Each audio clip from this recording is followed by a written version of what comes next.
Good evening, ladies and gentlemen, and welcome to the April 1st, 2013 Town of Los Gatos Joint Town Council Parking Authority meeting. Let's start out by asking each of you to either put your cell phone on silent or vibrate.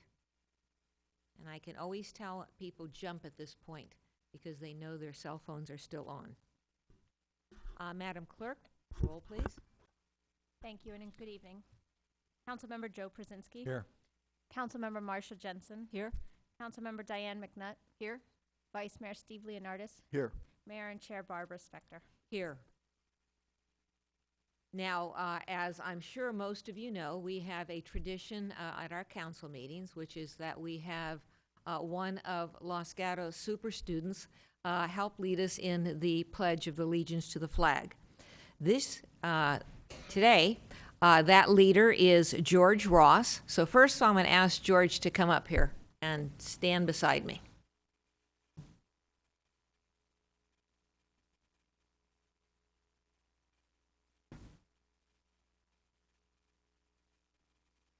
Now, there's a reason that I'm asking George to join me up here, in addition to the fact that he will be leading us in the pledge, and that's because I'm going to tell you a little bit about him. And I always find it interesting to be able to see the person that I'm telling you about. George Ross is a third grader at Van Meter Elementary School. His favorite subjects are social studies and science. He cleaned up litter at Guadalupe River and helped paint Lee Matson Middle School for the Synopsis Community Improvement Day. He also helped sort and pick Christmas gifts for the family giving tree. He plays basketball, soccer, flag football, and lacrosse. He likes to ride his scooter, play chess, and play video games. And we always save the best for last. He hiked and camped the Inca Trail in Peru to 14,800 feet on the trek to Machu Picchu. His tour guide said that he was the youngest person he had ever guided on the Inca Trail. Let's give him a round of applause.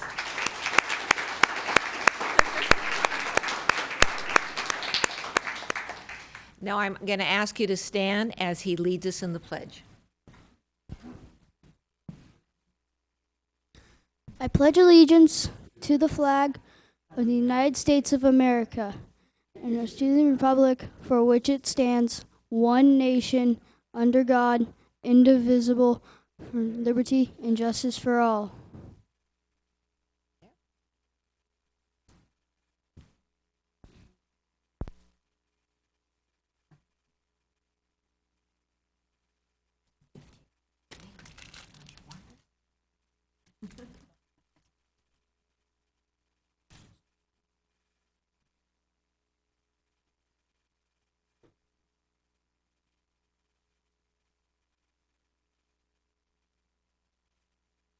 Give him a round of applause.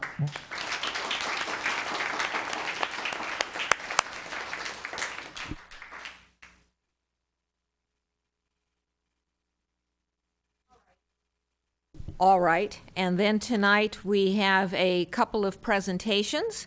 I am going to make my way down here to the podium.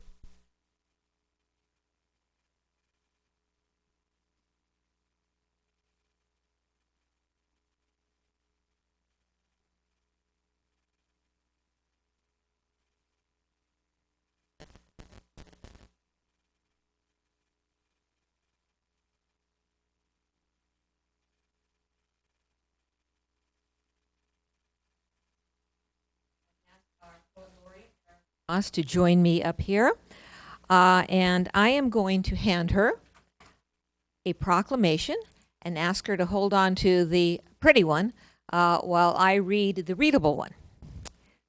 Whereas National Poetry Month seeks to highlight the extraordinary legacy and ongoing achievement of poets, introduce people to the pleasures and benefits of reading poetry, bring poets and poetry to the public in innovative ways, and make poetry an important part of our children's lives. And whereas Town of Los Gatos has appointed Erica Goss as Poet Laureate, and Ms. Goss is engaged in efforts to make poetry an essential part of the arts and humanities in Los Gatos, affecting every aspect of life in Los Gatos, including education, the economy, and community pride. Now, therefore, be it resolved, I, Barbara Spector, by the virtue of the authority vested in me as mayor of the town of Los Gatos, do hereby deem it appropriate and do hereby proclaim the month of April 2013 to be National Poetry Month within the town of Los Gatos, and call upon all citizens to make poetry a part of daily life in Los Gatos, proclaimed this first day of April 2013 in the town of Los Gatos, County of Santa Clara, State of California.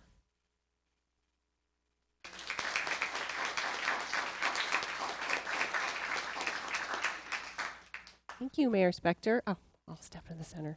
I'm never at a loss for words except when I need to speak. I just want to express my thanks to the town of Los Gatos and the town council especially and my volunteers, Poetry Los Gatos, and everyone for their enthusiasm, their ideas, their endless trekking of poetry on paper all over town. We're going to have some very fun events happening.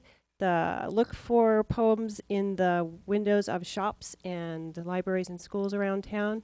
Our library will be handing out poems to whoever asks. We will have an endless supply during the month of April. On April 18th, we will have Poem in Your Pocket Day. So look for volunteers around town who will be handing out poems from brightly colored baskets. Also, on April 25th, there will be a poetry reading at Great Bear Coffee.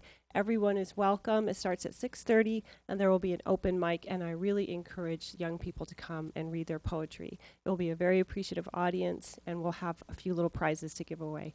Thank you so much. Thank you.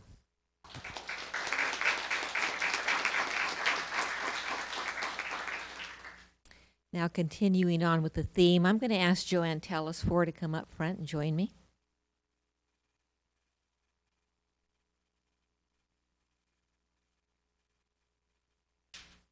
I'm just going to introduce Joanne.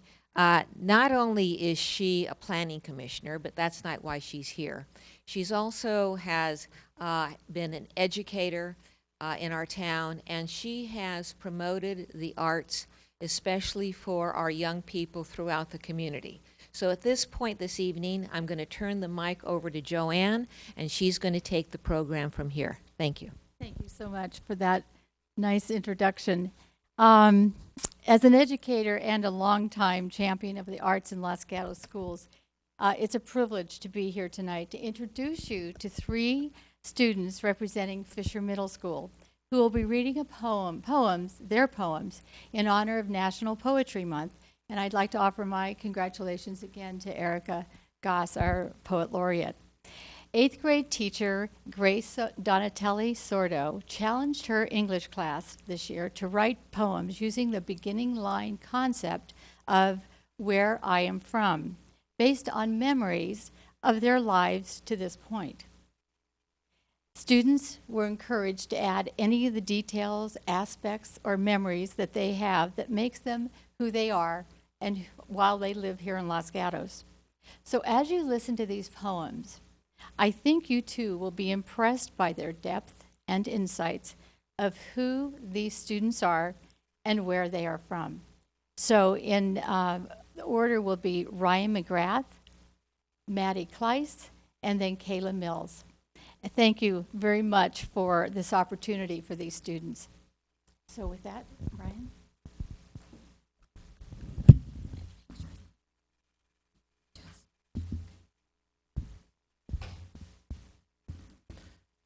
Hi, I'm Ryan McGrath, and this is my Where I'm From poem. I am from my backyard, from big bushes that get flowers in the spring, and a big evergreen with chirping birds with nests at the top. From a cool pool that is shaped like a jelly bean, and a square hot tub that steams when it's cold out.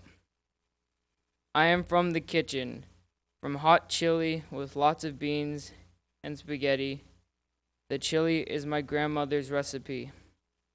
From desserts like brownies with lots of chocolate that melts in your mouth, and sometimes cake with lots of frosting.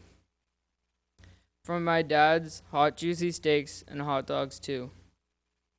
I'm from my front yard, from playing tag with sometimes scraped knees, and playing ball tag with a hard tennis ball. From doing kickflips to varial kickflips on my skateboard, mostly falling on the hard black asphalt and getting bandages inside. I am from my mother, from helping me with my homework to very good home-cooked meals. From my father, that works at Google and playing catch outside and helping me ride a bike. I am from moving from Sunnyvale, California when I was very little to wonderful Los Gatos. I am from my memories, from a garage with lots of spiderwebs and dusty old boxes, from my skateboard, bike, and my helmet and pads, from my dad's old ski equipment to my mom's old bike, to fishing poles and earthquake emergency kits. I am from a fantastic, great family and a super awesome house. Thank you.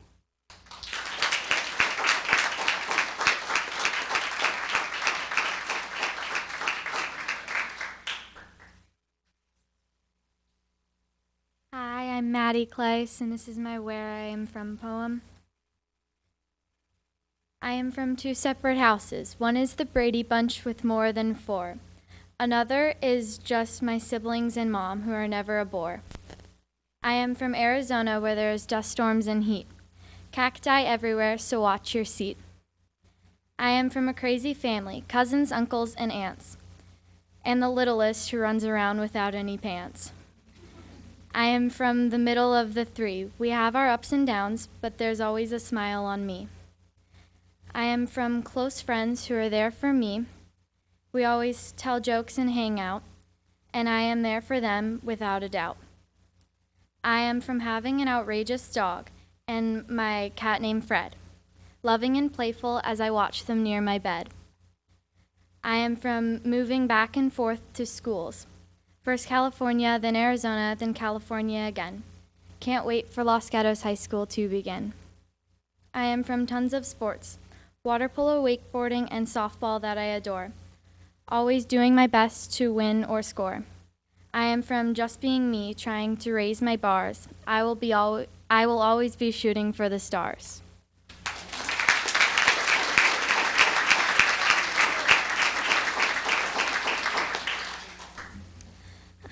My name is Kayla Mills, and this is my Where I'm From poem.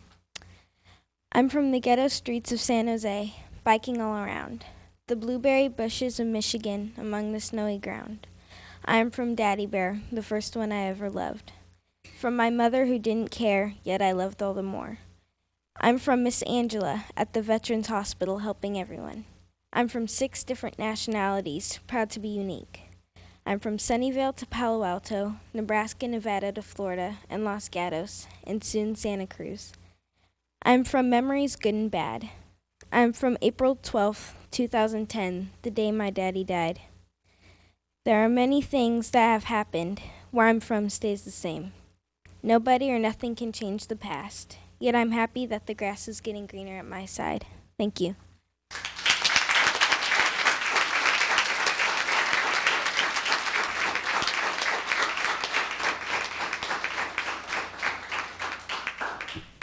Thank you all very much. Thank you, Joanne. And thank you, students, very much.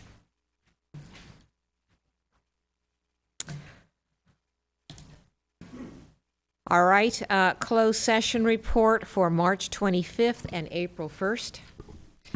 The council met, as the mayor mentioned, last Monday, March 25th, and again tonight on April 1st on matters as duly noticed in the agenda.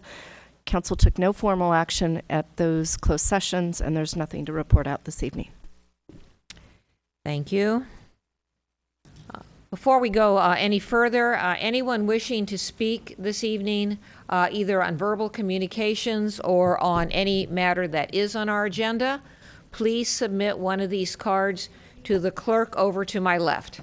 So fill out these cards and submit it, just as somebody just did.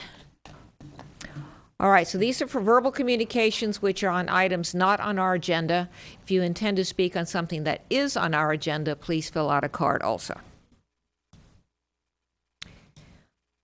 All right, at this point, we have council matters. Does any council member wish to report out on anything that has occurred, I guess, in the last 2 weeks? Mr. Leonardis. Thank you, Mayor Spector. In the last 2 weeks, I had the opportunity to attend Art in the Council Chambers. I also had the opportunity to attend the Seniors of Distinctions Award Committee and the West Valley Sanitation Committee meeting, where they are discussing some potential fee increases for our how can I say it, sanitation plant modernization project. Thank you. Thank you. Anyone else? Mr. Przinski. Thank you, Madam Mayor. In the last 2 weeks, I participated in 2 commission meetings, the Metropolitan Transportation Commission in Oakland on the 27th and Association of Bay Area Governments in Oakland on the 21st. I also represented the council at the Casa Fashion Show on Saturday at Los Gatos High School, and I did very well. If you don't say so yourself. In the past 2 weeks, I have been at a general plan committee meeting along with Mr. Przinski, and at that meeting, we were considering the housing overlay zones, and that no decisions were reached, but we did go forward, and that meeting that meeting was continued into April. Along with the town manager, we attended the West Valley Mayor-Manager meeting here in Los Gatos at OPA, where the points of discussions were the ABAG RENA numbers being imposed on various cities, and also the methodology utilized in giving West Valley cities and other entities their tobacco scores. And lastly, along with the vice mayor, I attended Art in the Council Chambers, where this art that you see was done by Melissa Eyre, who is a Los Gatos resident and also a member of our Arts Commission. Manager matters. Mayor, members of the council, 3 quick items. First, I want to introduce you to Shelley Neese, who has joined us across the dais as the new deputy town clerk and will be staffing you at council meetings for the foreseeable future, reporting to Mazarin, your administrative clerk. Second, this Wednesday at 3 p.m., April 3rd, we have the Forbes Mill Footbridge rededication for the new art panels prepared by youth working through the Recreation Department under the leadership of the Arts and Culture Commission. And I know the council is attending and the public is invited as well. Similarly, on Saturday, April 20th at 11 a.m., we will be doing the pageant grounds reopening and rededication as part of our Arbor Day and Earth Day celebration, which leads nicely into tonight's Did You Know, which is about keeping Los Gatos beautiful, and presenting that will be Monica Wren.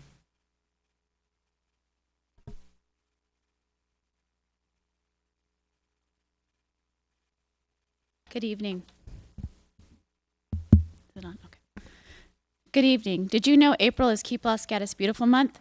Each April, Keep Los Gatos Beautiful is celebrated with town and community-sponsored events focusing on the beauty and sustainability of Los Gatos. A newsletter is created to inform the community of these events and provide them with information regarding the current sustainability efforts in town.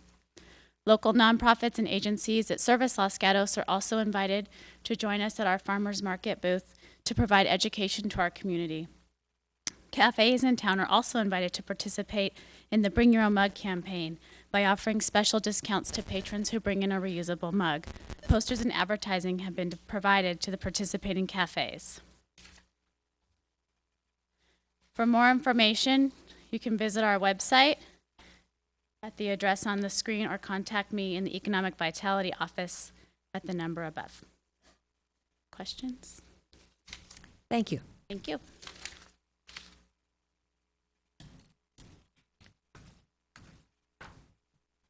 All right, we're now at the consent calendar portion of our agenda, where we will be voting on all consent items unless any is pulled from the consent calendar, and those can be pulled by the council member or the audience. Does anybody from the council wish to pull?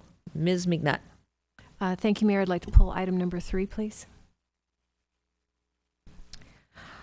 Item number 3 is the conceptual approval and conditions for donations of a permanent stage at Los Gatos Civic Center. Does any other council person wish to pull? Yes, Ms. Jensen. I'd like to pull item 7, please. All right, we've now pulled item 7, which is a height pole and netting policy. Does anyone else wish to pull an item from the consent calendar? All right, there's nobody else from the council. Does anyone from the audience wish to pull an item from the consent calendar other than 3 or 7?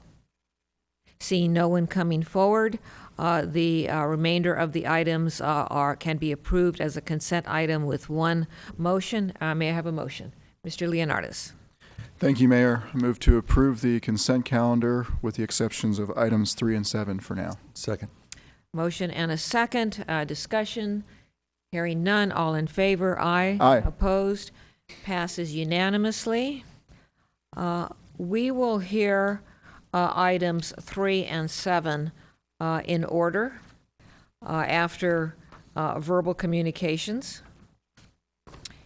So we are now at verbal communications, and if you want to speak on verbal communications, please submit a card.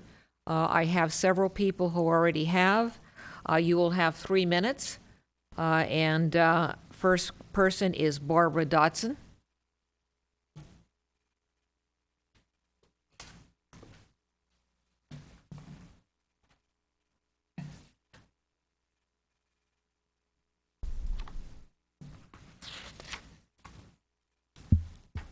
Good evening, council members. My name is Barbara Dotson, and I live on Marchmont Drive. I have been involved with issues relating to Hillbrook School, and I would like to draw the council's attention to an action item in the town's general plan that I think is very relevant to the situation. This item calls on the town to, quote, develop standards for traffic, noise, intensity, and overall size for non-residential uses in residential zones. As you know, Hillbrook School is a non-residential use in a residential zone, but no standards currently exist for traffic from such a non-residential use. Since the issue of Hillbrook traffic will probably come up in the fall, this is a timely item. When I asked our planner about this action item, she said that the council determines the priority of the general plan's action items and that this item is not on the work plan. However, since this action item is so relevant to an upcoming issue, I'm wondering if it can be added to the work plan.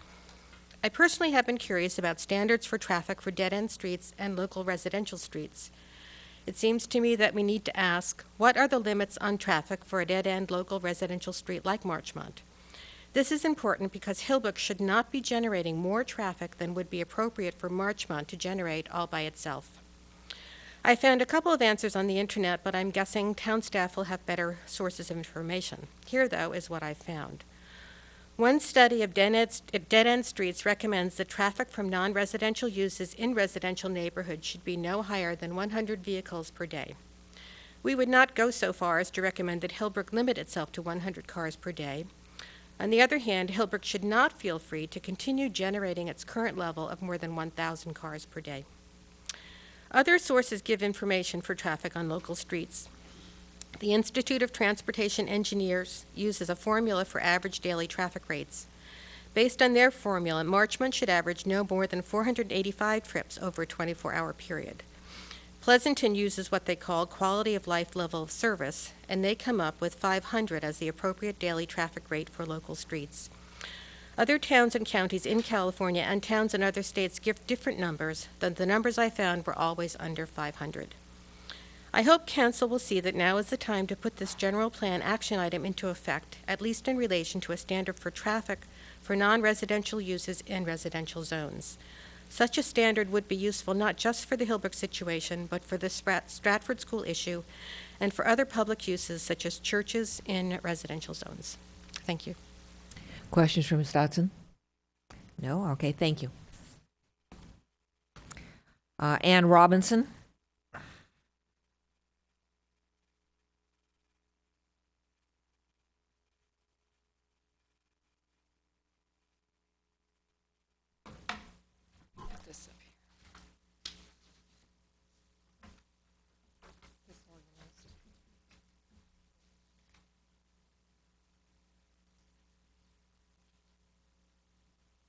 Tonight I want to talk about the vision statement on page 4.1-4 of the Albright Business Park Draft Environmental Impact Report.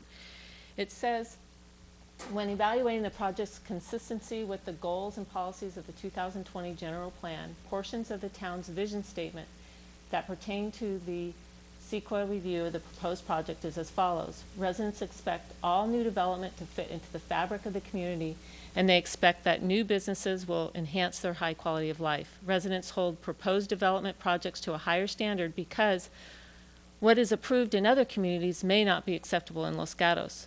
preserving the small-town character of Los Gatos requires attention to a collection of related issues, including human-scale development, historic preservation, density and intensity, population growth, downtown preservation, development in the Highway 85 North 40 area, congestion, open space, views of hills, the type of businesses located in town, protection of the town's various neighborhoods, and community design. I'd like to talk tonight about the portion of this section that refers to the protection of the town's various neighborhoods. In the draft environmental impact report, the photo simulations of the project indicate that a combination of proposed setbacks, existing trees to be retained along the southern border and western site boundaries, and proposed landscaping would obscure views of the project buildings from the adjacent Charter Oaks residences. See figures 4.2-5 and 4.2-6, which would help to buffer adjacent residences and increase land use compatibility.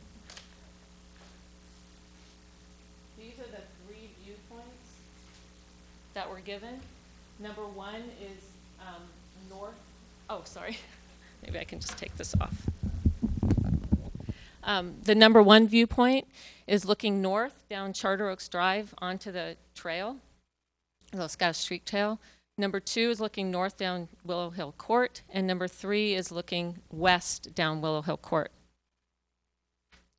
If you look at the site plan with the building overlay, the number one viewpoint north down Charter Oaks Drive is a view of an area where there's no buildings located. Same with number two, the viewpoint is there's no buildings located there. And number three, the viewpoint down looking west down Willow Hill Court, is a view of the buildings, but it was taken during a time when the deciduous trees had leaves on them, and it really wasn't an accurate portrayal. If you actually look and study the site plan and you go down there, there is going to be a pretty significant impact. Even though they're putting, I guess, 27 canary, 36-inch canary pines along the border there, which will be about 12 feet. But you really have to look at it. You have to go and look. The next time I speak, I'll be referring to the impact of building number 4 on the Charter Oaks, which was omitted in the draft environmental impact report, and I'll have photos of that. Thank you. So, thank you. Madam Mayor? Yes. Do you have questions of Ms. Robinson? Ms. Robinson, if you could wait a second. First, I have a question of staff, I guess. Is it appropriate to ask Ms. Robinson a question not regarding what she spoke about just now, but regarding another item on the agenda which is related? If you're asking me, the chair, I'd be happy to. Chair is that you would ask her what she spoke about now. That's correct. Okay. No questions. It's a good thing that we agreed. If you're going to speak on verbal communications, please submit a card. Next speaker is Jean Torre.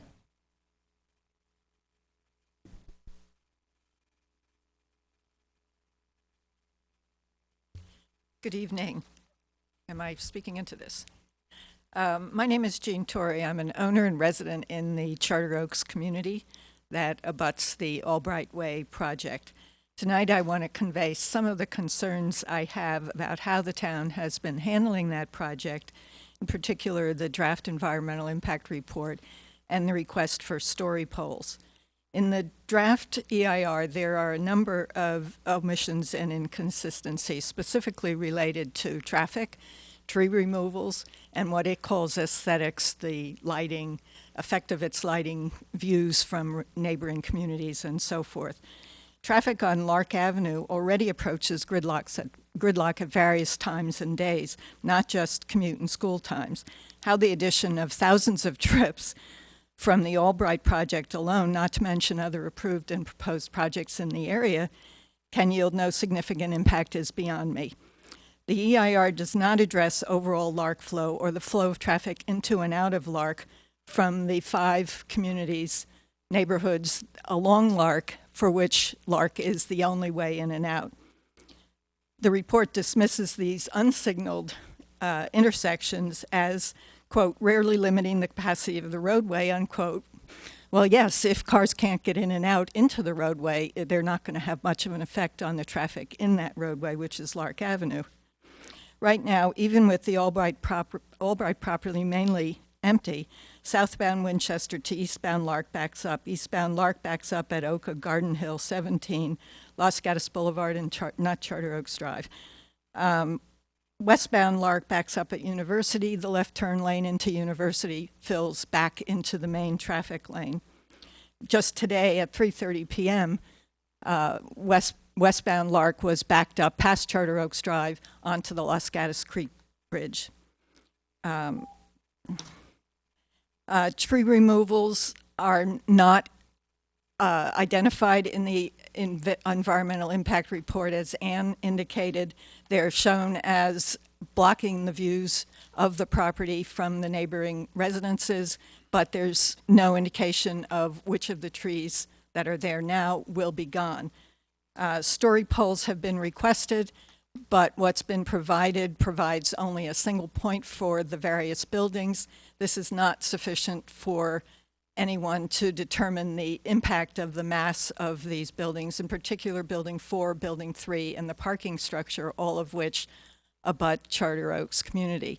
What I'm asking the town to do is to require the installation of appropriate story poles at multiple points on each side of those three buildings, and also to send the sections of the environmental impact report back to the drawing board. Thank you. Thank you. Question? Yeah, there are questions. Ms. Jensen. Thank you, ma'am. Did you get an opportunity to look at the proposed story pole policy that the council is going to be discussing tonight? No, the first I heard about it was when I got here tonight. Okay, thank you. Thank you. Ms. Torrey, Questions? what is it about the current height depiction, the cranes, that you consider insufficient? The cranes that are in place, the one in place that represents Building 4 is about midway between the eastern side of that building, which is the one that faces Charter Oaks. The one for Building 3 is midway along its long side. It kind of runs parallel to Winchester, whereas Building 4 is more or less perpendicular to Winchester. The crane that represents the parking structure is approximately at the northeast corner of it, when it's the south side of that entire structure that faces the residences in Charter Oaks.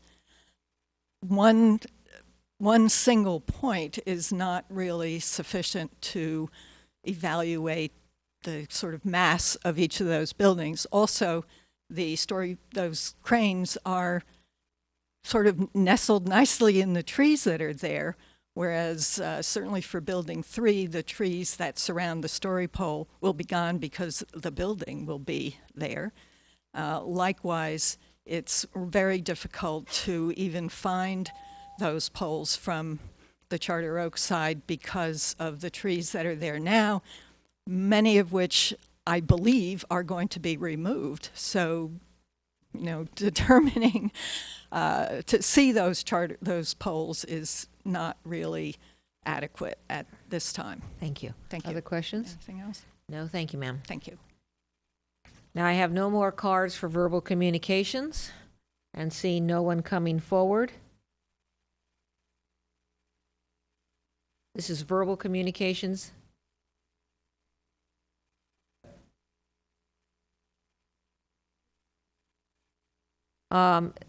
Agenda item 7 and agenda item 3 have been pulled from the consent calendar and will be heard in order.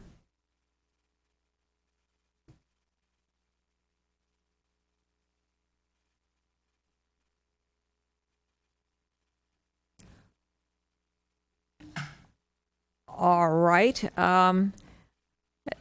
As I understand it, and you're going to have to correct me if I'm wrong, John Shepherdson, you want to come forward? You have a card for agenda item 7, and so you will be called for agenda item 7, which is the height pole and netting policy. If you want to speak on something not on our agenda, you can do so now. You have 3 minutes. Yes, thank you, Madam Mayor. John Shepherdson, 120 Oak Rim Way. This is with respect to the Albright project. I would suggest to each of the council members that if you have a chance to actually make the walk across the bridge there, going across 85 towards the project. I happened to go out there and took a number of pictures and made that walk, and it concerns me that even though the cranes or the cherry pickers have a limited sort of capability of showing the structures, I was able to visualize that a fair amount of the Los Gatos Mountains will be obstructed as you're making that way in. And if we view this area, this roadway, as a gateway, personally, I would not want to do something that would take away from what I think makes Los Gatos special, and that is these wonderful mountains that we have as a backdrop.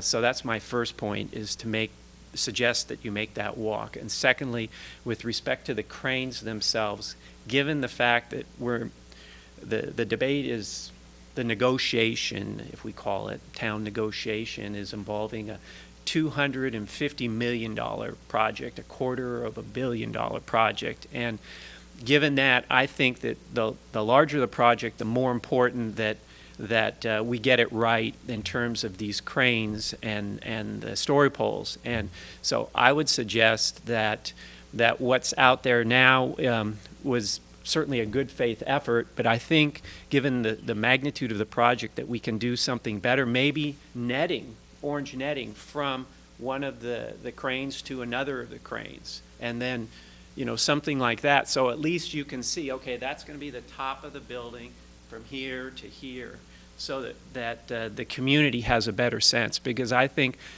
most of the people that drive past there don't even realize that those cranes recognize the location of buildings. Thank you. Questions? Seeing none? All right, anybody else for verbal communications? Yes, we do. And this is for matters not on our agenda.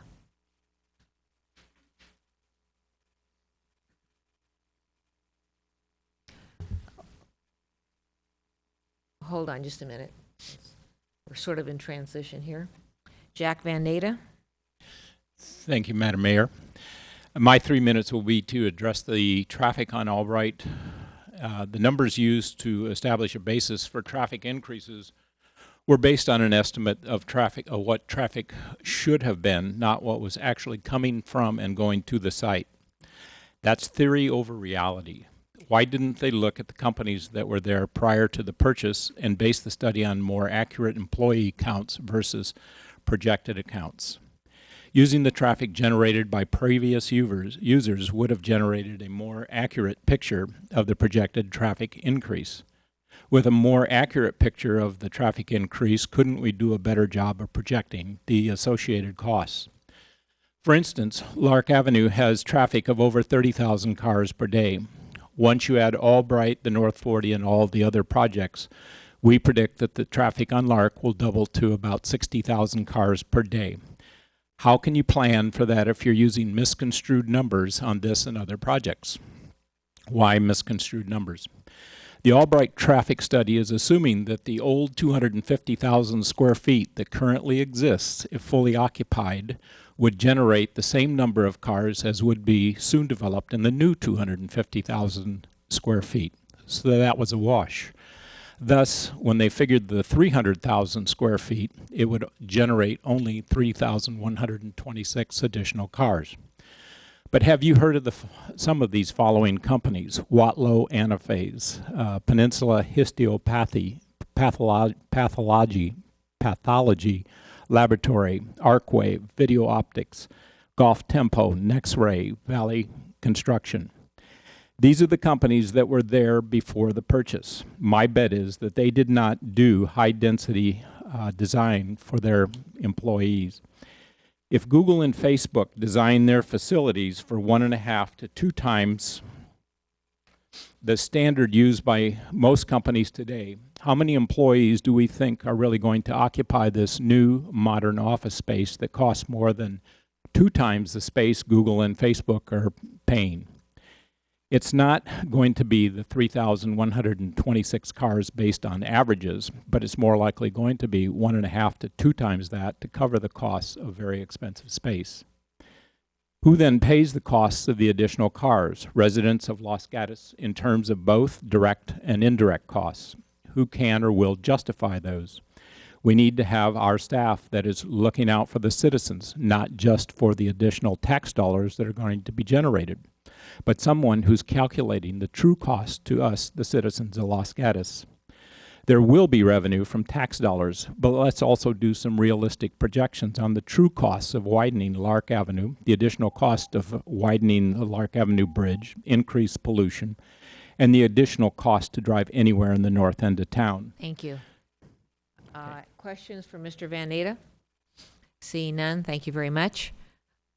Anybody else want to speak to us on verbal communications? This is on matters not on our agenda. I now see no one coming forward.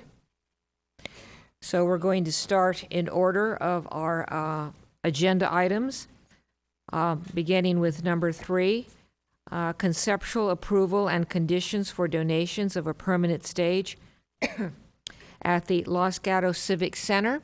And just for terms of process, this matter was pulled from the consent calendar by Councilmember McNutt. I will start with her and ask her to explain why she pulled it from the consent calendar. I will then look to staff to give us any input that they have. Council may then ask questions of staff. We will then turn to the verbal input from the members of the audience, and then back to the council. So starting with Ms. McNutt, you're on. Thank you, Mayor. As you said, this agenda item asks for the council to give conceptual approval for a permanent stage out on the Civic Center lawn. And coupled with that is the fact that there is a fundraising effort underway as a memorial to Peter Carter that is, at least at this point, linked to having that memorial fund go to funding the stage.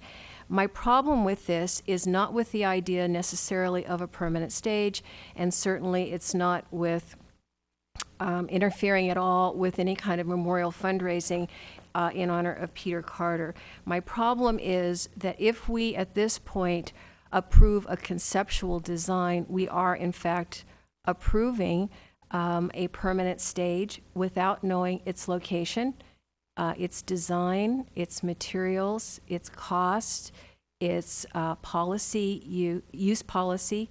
And I feel like we, by approving a conceptual design, are eliminating a lot of public steps and public input opportunities. And if, as we go through that process after a conceptual approval, we run into any glitches, then we make things very difficult if money has already been raised with a specific use in mind. So I feel this is premature and that we need a lot more information before we can head down this path. Thank you. Mr. Larson, would it be your suggestion from staff's point of view that you address what Ms. McNutt has just raised, or shall I look to see if other council people have anything to add before you? The mayor's preference, I could address any and all questions at once. Other council people have anything to add? Ms. Jensen. I was actually going to pull this item, but Councilmember McNutt did it for the same reasons that she identified. I do think we're putting the cart before the horse, and we create expectations by raising funds when we don't have all the information that we need.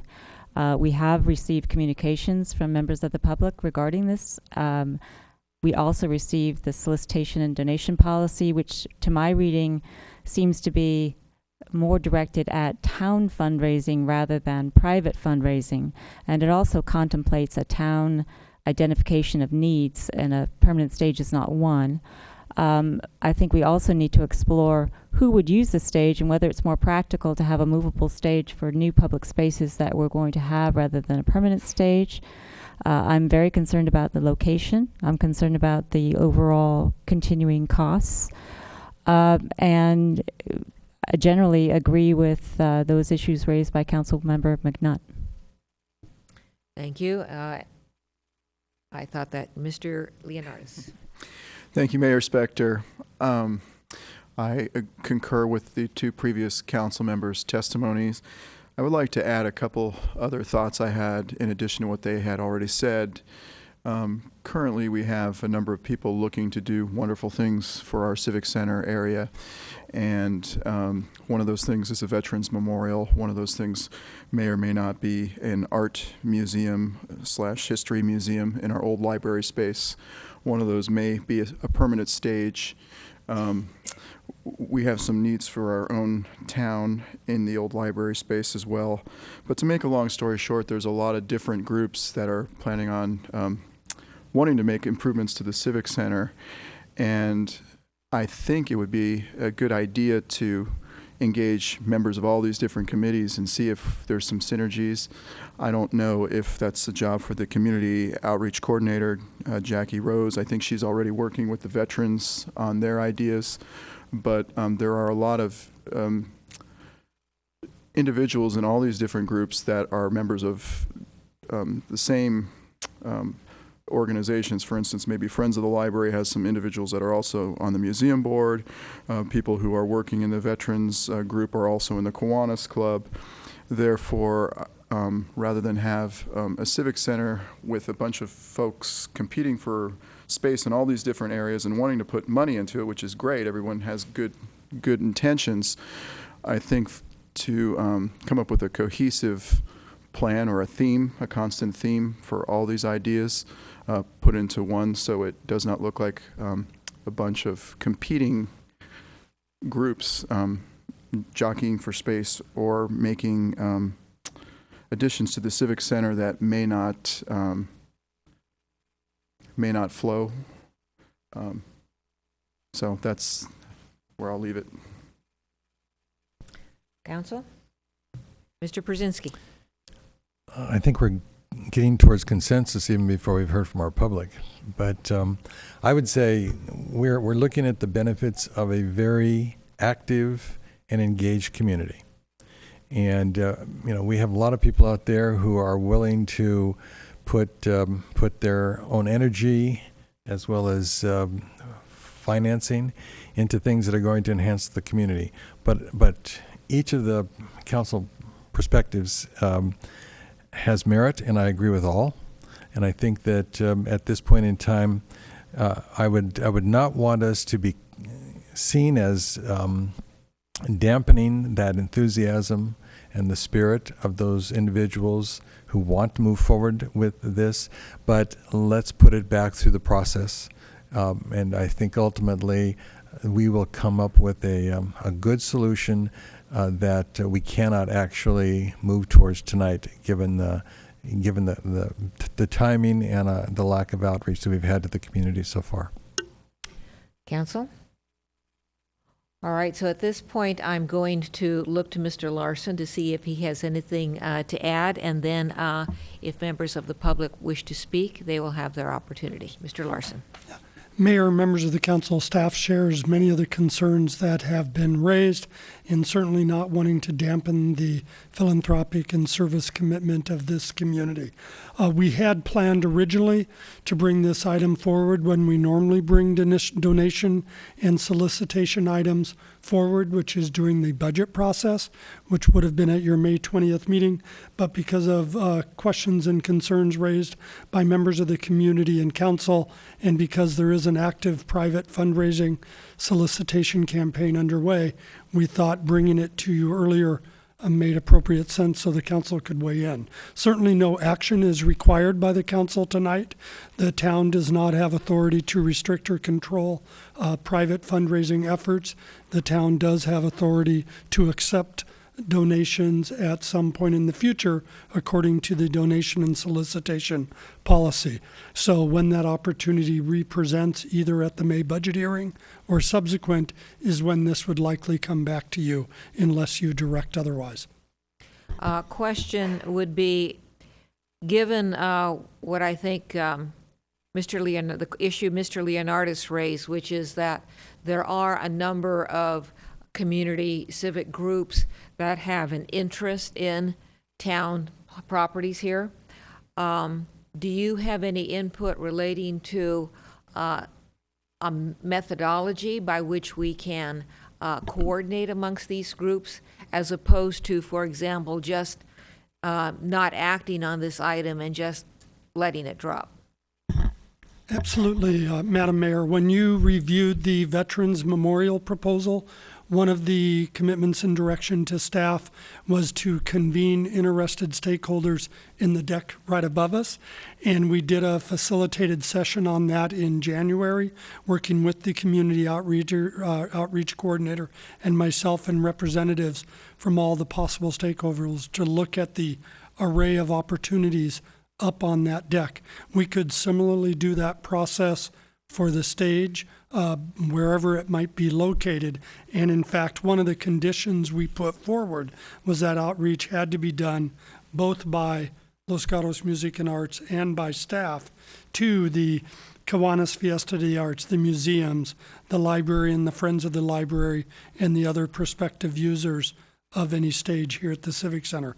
So I would recommend you direct your staff to convene a similar discussion about a potential stage at the Civic Center, be it where the Music in the Park stage has been or elsewhere. Thank you. Ms. Jensen. Just a question regarding process. Even when we ever got to the point where we were discussing a stage, I think Councilmember McNutt brought it up, and also Councilmember or Vice Mayor Leonardis, is location, design. There may be some concern if spaces are used in the downstairs library that light will be blocked by a permanent stage. There may be some maintenance issues. So if the council were interested in making sure that any structure went back through the planning department process and the planning commission process, could we do that? You could certainly direct that any design go through a design review process at the planning commission. The town would be the applicant in that case, or the entity that is raising the funds and providing the funds would be the applicant and would go through that process. We did try to specify that from staff's limited information to date, the location of the stage would be the same location that is used for Music in the Park currently from June through August for the summer series, and that would be the permanent location. No other location was discussed. I can't tell. You have questions? Nope. Let me follow up on that. You circle back to your saying we could, we was what you said, we staff could convene a similar meeting with regard to the stage. Right now, my thinking is that may need to be more expansive and be a coordination amongst various groups that want to use the Civic Center. Is staff saying that we separate out the stage from considerations of other groups? I was focusing on my earlier response just on the stage issue as we had previously on the deck issue when the Veterans Memorial one came forward. Certainly the council could direct staff to either convene or could appoint themselves a broader participant and stakeholder group for the use of the Civic Center.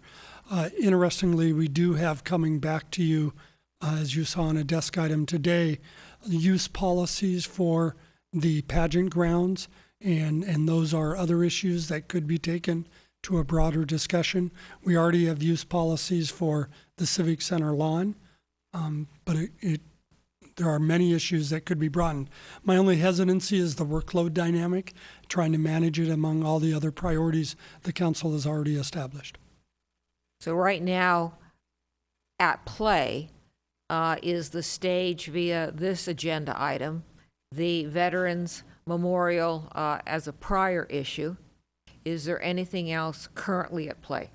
The pageant grounds use policy. We have the new pageant grounds that will be reopening. And as you just learned today in a desk item, we're hoping to bring back to you in May use policies for that new facility. All right, thank you. I think questions of staff? All right, at this point, anyone, I don't have any cards, but does anyone in the audience wish to address us on this item? Seeing no one coming forward, I will close the public input and look to the council for motions direction. Ms. McNutt, thank you. Thank you, Mayor.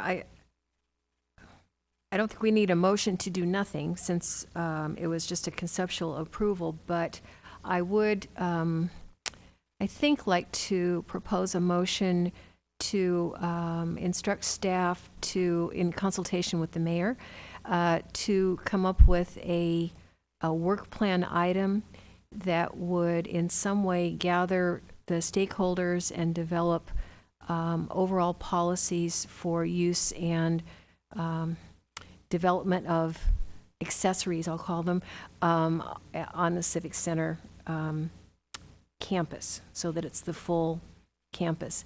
And I don't think that would have to be done until summer of 2014, since we're only 2 months away from Music in the Park. Everything else is already, this isn't part of the motion, this is just me talking now. Since we're already, things, the regular activities are very much calendarized and in place. So I could see this not being a rush item at this particular point.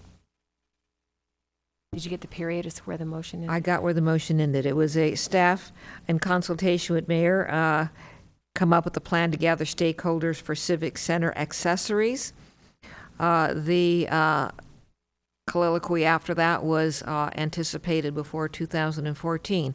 But we do have a motion. Is there a second? Ms. Jensen? I'm prepared to second the motion, but I have a question for the maker of the motion. Did you intend to include the pageant grounds use in your Civic Center campus or not? Ms. McNutt? Yes, I would. I would advocate that, and with that, I'll second the motion. Okay, we have a motion and a second, and just for clarification, the pageant grounds is going to be coming back to us, but that's okay, it doesn't hurt. Further discussion.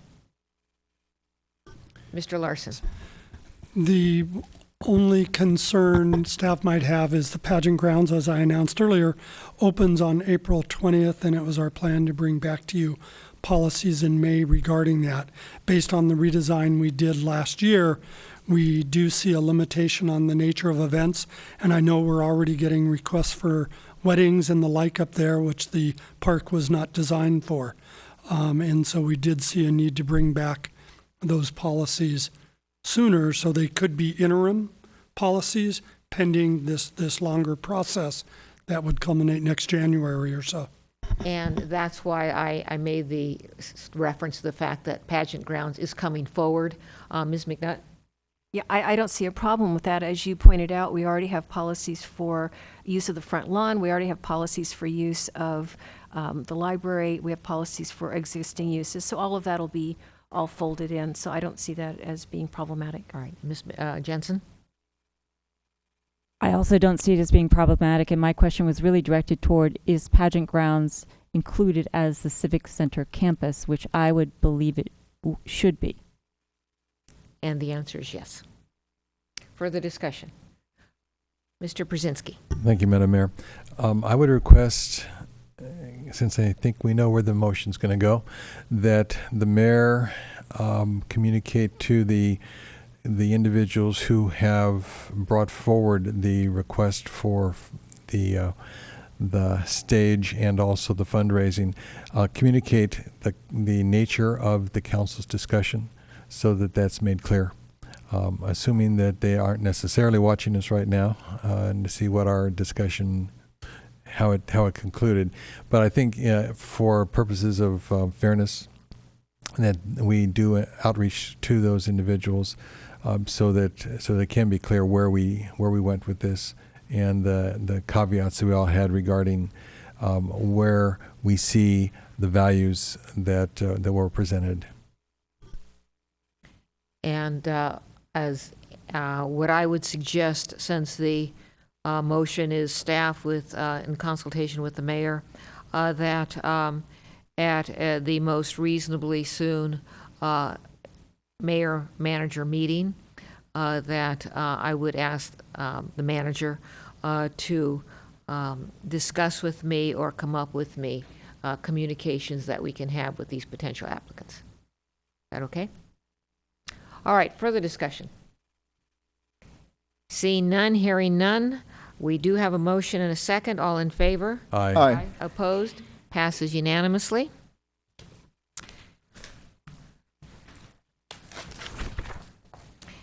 We are now on agenda item 7, pulled by the consent from the consent calendar.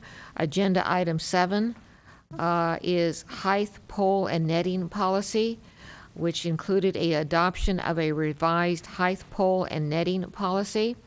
I believe, Ms. Jensen, you pulled that from the consent calendar. I would ask you the same as I did with Ms. McNutt, if you could please give us your reasons for pulling it, and then I will turn to staff for their response. Thank you, Madam Mayor. I pulled item 7 due to concerns with the proposed policy. Also, communications we received from the public regarding it, with issues I perceive with that we've heard about tonight with the alternative depiction of height for example, the Albright project. We also received a desk item from staff today in response to one of the questions I was going to ask regarding when would council be notified of any exceptions. So I had some issues with the proposal. I know members of the public had some issues raised in emails we received, so that's why I wanted to pull it for a discussion of those. Do other council members have anything they want to add before I go to staff? Well, along the lines of questions with regard to this staff proposal, I did have, first of all, quite frankly, I know we're the council, and I know staff was looking to the direction we gave in September of 2012, and I don't think this council gave very clear instructions or direction. But one of my questions from the staff report is how will the council be advised of a manager decision? How will the council respond if it wants to respond? How, if in any way, will the public be advised of this, of what we're doing? And that's all I have for now. I might have more later. Mr. Larson. First, on the notification process, that was the subject of the desk item, and what staff was simply proposing is that on the Friday following receipt of a request, or actually when community development receives a request for an exception that they believe meets the guidelines of the policy, they would forward that recommendation to me. I would then make my assessment of it, and if I was inclined to approve it, I would notify the council that there is a pending exception request by a certain Friday, whatever is the following Friday, and the council would have till Friday a week later, following your normal council agenda policy and process, for 2 members of council or the mayor to notify that they would like to pull the exception request up for council consideration, as happened a few months ago on the Albright project. The new wrinkle I added based on the question raised was that if a council member were to notify staff orally in either a meeting or a phone call, that there would be a written follow-up to that request, just so that there's always a written record. In terms of the public access, that was an interesting question, and I think when our project information program, which is going to be discussed later on this agenda, is fully operational, that creates a great avenue. In the meantime, there could be a list of pending exceptions in the clerk's office and the community development department lobby. We don't expect that many, so it wouldn't be a list with 10 items. It would be a new exception has been requested, and it would be up for the same period of time. The only additional thought I've had is if we were to extend it to a 2-week notification period to council, that would usually encompass a council meeting, and I could always mention under manager matters that we have received an exception request, and that would be another opportunity. We thought those were operational details that could be implemented, but that the direction from council based on the discussion a few months ago would be the council has a chance to weigh in and choose whether or not an exception request should be considered by the council. I think before asking Suzanne to respond to other questions, since we did receive some good public input on this item, it might be good to hear the public comment before asking staff to further respond. Sure. Does council at this point have any other questions before we turn to the public? Ms. Jensen? Just to follow up on what Mr. Larson, you just said, if I'm looking at paragraph F, exceptions of the proposed new policy, it says that the town manager will review all justifiable requests for an exception to the story pole requirements within 14 days of receipt of the request, within 10 days of the town manager's decision, et cetera, et cetera. What you just said, what I think I just heard you say is that you will not make a decision pending notification to council and or the public in some fashion prior. So there won't be an exception granted prior to input from public and council. Is that correct? Correct. Okay. Further questions? All right. We now have public input on agenda item 7.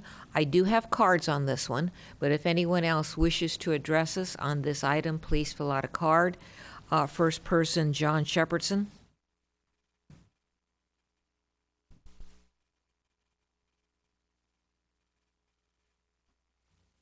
John Shepherdson, 120 Oak Rim Way. First, I wanted to thank Vice Mayor Leonardis and Mayor Spector for following up on this issue and really getting it going. Some comments, I've put some of my comments in writing to the council. I know I only have 3 minutes. Also, I want to thank staff and the town manager for their work on this issue. In terms of accountability, a suggestion I have is that perhaps there's a certification from the surveyor or architect involved in the project that in terms of what the story pole plan is and that they've actually implemented it according to that plan. I think that's important in the back end to hold the professionals accountable that in fact what we're seeing is what we should see. I think this is important because we're all visual persons, and what we see is often more striking than what we hear or what we see in some small picture. So I think that story pole policy is very important. I think that the larger the project, the more important that we have this full disclosure with story poles or cranes or something like that. There's kind of a sense that if the bigger the project, maybe we don't have it. I think that we should make every reasonable effort to have story poles, and I think it's more important on these bigger projects because they have bigger impacts on the town and far-reaching, longer-term impacts. In terms of the story pole policy, I'm a bit concerned about depicting density. I'm not sure if the public really understood on the Honda project how dense the units would be. So perhaps on the corners, we have poles of both the corner unit and maybe the units on either side so that the public has an idea of the densities. In terms of acting, I saw something in the policy that talked about acting on the policy. So I would, they stay up until it's acted upon. I would suggest it'd be a final determination. And I guess my last thought, because I have 19 seconds here, is to err on the side of full disclosure, because it's kind of insurance to the town council to have full disclosure. Then someone can't come back later and say, I didn't know about it if we put it up. That's it. Thank you. The only other card I have, because no one else has submitted a card, is Lee Quintana.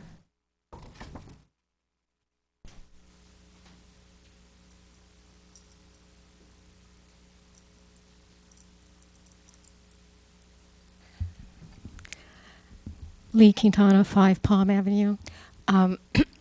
I submitted my comments at 11:14 according to my email record, and I'm sorry that you didn't get it as a desk item. Some of my comments have been covered by the previous speaker. I'm not going to just read my comments, but I would like to emphasize a few items. In particular, the use of cranes. I think I stated in my letter that the use of cranes did not give a good enough impression of the mass and scale and the extent of proposed building, using the Albright Way as an example. Without cranes at all corners of buildings and without netting connecting them, there's really no way that the public can get an idea of the mass and scale and the extent of the intensity of a project. Also, because we're used to seeing netting outlining a full building, having the cranes there does not really provide the public notice that I think is necessary. I'd like to add my support of the online development activities report. I think until that can actually take place, just a listing of projects as they come in would be helpful to the public. The same for the story polls or exceptions to applications for exceptions. I think as they come in, they can be put on the What's New website so the public can be aware of what is happening. Basically, I think this all ties in to basic problem that I think right now the town has been experiencing, as we can see with the public's interest in the gun shop and Albright and Hillbrook and the AHAs, and I'm sure there are a number of other projects that I'm leaving out, that there's, I think, a feeling that the public is not getting full disclosure, and I think that it's important that we start to mend that impression, because it's important that we can trust our government and trust the information that we get from our staff. That's it. If you have any questions, I'd be happy to answer them. Ms. Quintana? Seeing none, thank you. All right, I have no more cards. Seeing no one coming forward, I'll close the public input on this matter and look to council for, look to Mr. Larson, because he has a question. Yes, I did want to just put in the record, I did receive from a member of council at 4:30 a copy of Ms. Quintana's email that was sent to all the council at 11 o'clock this morning. So that will be made part of the public record. Staff didn't have it prior to the 3 p.m. deadline. That's why there were no desk item. I also wanted to clarify that policy does specify what's new would be a point of posting for the any exception requests. I need to add that I sent a copy to both the clerk and the manager's office at 11. Quintana, you're out of order. Thank you. I'm sorry if I am. I just want to correct the record. All right. Council, I think Ms. McNutt, you were first, and then Mr. Leonardis. Thank you, Mayor. I just wanted to throw in a couple of other comments since we're talking about this that I had as I reviewed it, and they're both related to communication. The community development online activity report that we had a model in our packet from Cupertino, I liked very much. And in the staff report, it talks about implementing that with overtime funding. And I was hoping that maybe we could make that a little bit more specific as to when and how that could actually get started. So it would be a really huge task, I imagine, to go back and say everything that's currently in the works and how do we get all of these information sheets compiled and posted. But maybe we could at least set a point in time and say from this date forward, all of these will be put together. I think it would be reasonable to expect the applicant to do a draft of that as just part of the expectation of a major application. So that staff would just have to review it and not create it from scratch. But I do think that would be a very helpful tool for public outreach and education. And then my second part is on the notification cards. I was disappointed that we weren't able to figure out a way to have some kind of illustration on them, since that was my idea. And I don't think that just using a brighter color paper and a 4-color logo is really going to move us very far in the direction of standing out in the mail so that people really pay attention. So I would hope that maybe we could revisit that and look at a larger size card, a use of illustration, whether it's a photo of story poles or a diagram of what's proposed. I'm not exactly sure what would be best, but something that would really pop and not just looks like some bureaucratic communication that it's very easy to pass over. Mr. Leonardis. Thank you, Mayor Spector. I'd like staff to address the point made by Mr. Shepherdson about the verification. The what we see is what we get. And we had an approach in the revised policy here that said we were going to have our consulting architect, I believe, verify the actual height of the poles. Certification would typically be done by a surveyor or engineer. It's possible an architect could do it, but typically a contractor or a story pole installer is the one that actually puts those poles in place. So it would probably be most appropriate to have a surveyor or somebody that can actually do a true measurement and verify that they are indeed accurate.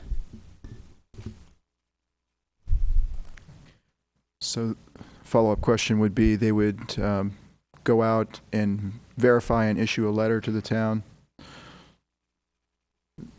I would imagine staff would probably create a form that they could complete and sign to simplify that process for applicants. But yeah, we would be looking for something in writing certifying that the poles were installed accurately and that are representative of the height indicated on the plans. Thank you. Mr. Leonardis. One other question. I've heard this concern raised by various people in the community, and that is the density depiction. As I read the report, I agree it's difficult in a plan development to take each and every structure and put story poles up and to illustrate what every building is going to look like. But at the same time, just to mark a corner here and a corner there may not always depict what we're going to expect in the future. So I think moving forward with this, it would be a good idea to, especially for housing developments or whatnot, depict what the density would be in relationship to the other structures. And last but not least, referring to the buff card versus the bright card, I think when you have something in the mail that jumps out at you, we get a lot of junk mail, we all do, and we get a lot of things that look official that aren't, that we put in our recycling bins. But some way to get the public's attention without it looking like a real estate agent or someone marketing to you, without it being maybe the standard buff card, but it's going to require some exploration, and I'm not sure if we can go to other communities and look for examples, but I think anything we can do would help in that regard, because I've heard over and over in my short career up here that I didn't receive a public notice, and I think a lot of that might have to do with, you go over to the trash can or it's caught in between the, newspapers or whatever. But if it's something that jumps out, that would be helpful. So I do wholeheartedly agree with that. Ms. Jensen. Several comments along the same lines. I do agree that the online activity report would be very helpful, and I'd like to see that developed as soon as possible. With respect to the notification, I understand the argument that staff makes that it's expensive. However, for the projects that raise the most concern in the community, those are the projects that can afford to put a depiction on a postcard. So I would encourage the town to explore if it's a planned development or a multi-commercial facility or whatever it may be, that's the development that can bear the cost of that notification and should bear the cost of that notification. And so along the same lines, in our proposed policy in F, the first paragraph in F and exceptions, it does indicate the plan development applications with multi-commercial structures and or residential units may also request to erect story poles on the locations where the key structures will be placed. I totally disagree with that. I agree with Ms. Quintana that the reason to have the story poles it's a lot of reasons, but sitting on the Planning Commission, the real reason is for public notice. You don't see a sign that's across the railroad tracks. You don't see a sign. Most people don't go check online whether we'd like them to or not. Using Albright as an example, if you drive past Winchester and you don't know what those cranes are there for, it could be a construction project, it could be window washing, it could be tree trimming, it could be anything. There's really nothing to alert the public to the fact that these are there for a reason to show you a proposed building. So I think that they do nothing for public notice. And I think that plan developments and multi-commercial, they are the applicants that can bear that cost. And if they have to put up a whole lot of netting and a whole lot of poles, so be it, unless there's some public safety concern is where I come from on that. With respect to the policy portion that talks about signs, along the same lines of who could bear the cost, I don't know that we should require an individual property owner for a single family residence or second story addition to put up a sign in front of their house. There's a lot of ways for them to go about notifying their neighbors or notifying the interested parties, but a sign in front of their house seems like an added burden and cost that we shouldn't put on an individual. So those are sort of my thoughts. And then I also raised the question of making sure that the exception to the policy is modified in a way that indicates that no decision will be made with respect to an exception prior to public or council input on that. Further discussion? Mr. Brzezinski? Thank you, Madam Mayor. I think we have to make sure that we understand why we put story poles up at all. And as been indicated, there are multiple reasons, but the fact is the story poles are there to alert the people who will be immediately affected as to a project that's proposed. And therefore, it says, pay attention. If you're interested, pay more attention. The idea of, let's say, density in a particular project is really not going to be determined by what story poles look like as much as it is by the modeling that takes place, the computer graphics, those things that are available to people to actually explore. And I'm a firm believer that we as individuals in our community must take personal responsibility and not just say, no one came to my door and said, wake up, there's something going to go on in your neighborhood. I want to agree with all of the different proposals being made at the dais, but I also want to say it's our responsibility as members of this community to be conscious of what's going on. I can't imagine one person in this town now who isn't aware that the Albright project is going to occur. We have been through this process so long, and it's been so public, and there have been so many things that have been presented out there to the community that we need to, as we are adults looking forward to either being in favor of or opposed to a project, we have to take some responsibility. I have no question that 300-foot limit where everyone is noticed, or perhaps further because we've decided it needs to go further, I know those things get home. But to say, where did they go? Well, they may have gone into the junk mail bin, and that might call out how we present these, how we actually put these in front of our people. I think that if our computer graphics are appropriately displayed on our town website, and the card says go to the site to see the graphic, then at that point, I think that's the way for people to go beyond just kind of an outline of a project to what the project's actually going to look like, and then make some kind of conclusion from the story polls to the graphic presentation so that they are informed. So I guess my request is that all of this is good, but we have to realize that we're all adults who are doing this, and we have to hold some responsibility for taking personal initiative to find out more if we need to find out more. So I'm thinking that, you know, tonight's discussion is very good. We can tweak some of these things, but that should be the bottom line, is that we're taking responsibility to find out more and being aggressive and being active, and not necessarily waiting to the 11th hour to say, wait a second, I never saw this, because we have plenty of notice that lets us be aware of what's going on. Further discussion? All right, well then let me weigh in on some of these issues, and because there are so many issues, I don't see this as being necessarily linear and coherent.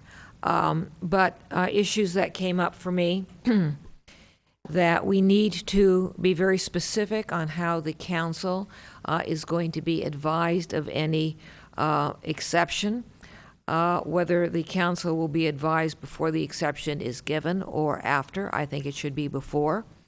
And I think the process of the exception being considered should be one of which the public can be made aware.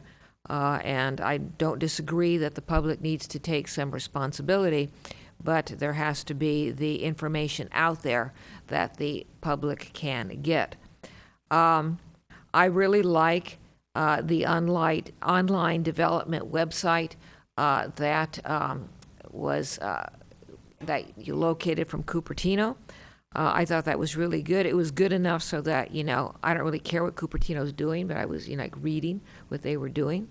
I like the bright colored notices. Right now, you know, we get notices that look like this, the buff. And because of where I live, I get them fairly regularly. And when I see them, they do catch my attention. But I think a bright colored one, let's say bright pink, for example, I think that it would catch people's attention more than the buff. I would just say that whatever color is chosen or style is chosen, that it be maintained, so that way there is a anticipation and a reaction rather than changing it all the time. I think having the project plans on it could be good, but it's not as significant to me as having a brighter, eye-catching color. The challenge I see with having the plans on there is it might look like other mailings that we get that are trying to promote something or sell something. As relating to the necessity for CDD overtime in order to do this web page, I understand that staff is going to be coming back in May with that proposal. And quite frankly, this one council person will be looking very carefully as to whether or not we really need overtime, in sense of, is all the rest of the time filled up, or can we pull back on Cupertino's model in order to not make it as difficult. With regard to project identification signs, there was reference in here in our report somewhere as to them being extremely helpful. I don't find them to be extremely helpful. They're okay. I did have a question of staff about in this proposed policy. It's stated in the purpose that it was not intended to create a requirement under CEQA. And I'm not a big expert on CEQA, but there is some provision in CEQA where there is an analysis of I guess it was the how the project looks, and to the extent that this is not part of CEQA, is there any possibility that we would be moving current CEQA requirements? So just as a preliminary matter, story polls are not a requirement under state law to comply with CEQA, So nothing in this policy should increase, that the council does, should increase the state law requirements and policies and guidelines that the state legislature has imposed under CEQA. I agree, but are we reducing or diminishing or impacting CEQA requirements that currently exist? With respect to the story pole and netting policy, it's to enhance the visualization of the community so that they understand, as council's pointed out, what's coming, so that they're on notice to do more research. It in no way is intended or as a substitute for the state law requirements to meet to deal with visual impacts of a project, if there are any, under state law. Thank you. And it was visual impacts was the terminology I was looking for. And then a question for, I guess, Mr. Larson. Does this policy as currently proposed allow for the possibility that there will be nothing orange, no story poles, no cranes, nothing of that type? Because I didn't know if Section G... Only if an applicant asked for an exception, and they would have to come in with an alternative that would be proposed. I mean, I suppose it's possible an applicant could ask to not install any type of story pole, but that would be part of the exception request. So there could be a request and a suggestion or recommendation from staff that there would be nothing, no story pole, no crane. It's hard to imagine that occurring, but the applicant could make that request, and if staff ever felt it was warranted in compliance with this policy, with the alternatives being presented, then that would be presented to council to determine if they wish to review that matter. All right. Well, there's nothing to be approved by staff without council review. Well, this council person sitting here tonight does have a challenge with that possibility even being part of our policy. That's all I have. Before I go back to the council, we don't have a motion, but does the staff need a motion? What would the manager like at this point? The council always has options and discretion before it. You could, right now we're still working off a staff level policy that was adopted many years ago that you reviewed a few months ago with the tightening down of those exceptions pending your review of this policy. We could take your direction, and I'd like to run through some of what I've heard because I think there's been some consensus, there's been some divergence, and there's been some isolated comments, and to make sure staff has direction, because ultimately what you're asking for is changes to the policy as drafted that we would like to bring back to you for consideration. And that's ultimately whether you adopt this until those changes come back or whether you want to hold off on adopting this till the changes come back and you deal with it. That's clearly the council's call. All right, Mr. Larson, before you do that, because I'm going to ask the council, excuse me, to listen to you and then to weigh in. Okay. So anything else before Mr. Larson? Mr. Leonardis. Thank you, Mayor. It's my understanding that the existing story pole policy is all incorporated into this new policy. Is that correct? And strengthened considerably. And strengthened considerably by these new ideas. Per your But it's prior not direction. that this is replacing the existing policy. That one goes away. This is just additions to the existing policy. The other one is a staff level policy. This is council. That always takes precedence. So yes, I think you're right. That the prior one is encompassed by this and superseded by this. Okay, thank you. All right, anything else before we have Mr. Larson weigh in? I see nothing. Mr. Larson. First, I think the most consistent feedback is to strengthen the exceptions review process to ensure timely council notification and opportunity, and to provide more specificity of how that will be done. and to ensure a more publicly transparent process beyond just notification and what's new, which is all that's specified in the policy right now. To, at a minimum, the lists that could be provided at the clerk and the community development, to the online website, to possibly council references during council or planning commission meetings. So that's one area my sense is was the strongest council consensus to strengthen that policy and practice in what we bring back to you for both council opportunity and public awareness. Consensus on that? Okay. Number 2 was the online information system. To get that up and usable as soon as possible. We will bring that back as part of the budget. There was will have to be a council discussion on workload and priority and funding to get that done, but that would be done as part of the budget process. That's a second consensus staff direction we've heard. Third, a little bit of divergence on this, but clearly something to strengthen the cards that go out to the public notification cards. Ideally to include graphics for the project, at least for the largest projects, was referenced. One member mentioning that didn't want the graphics to detract from the communication and look like advertising or promotion of the project. So that's kind of the third area that I heard discussed most frequently by council. And did we capture your concern correctly, Mayor? Okay.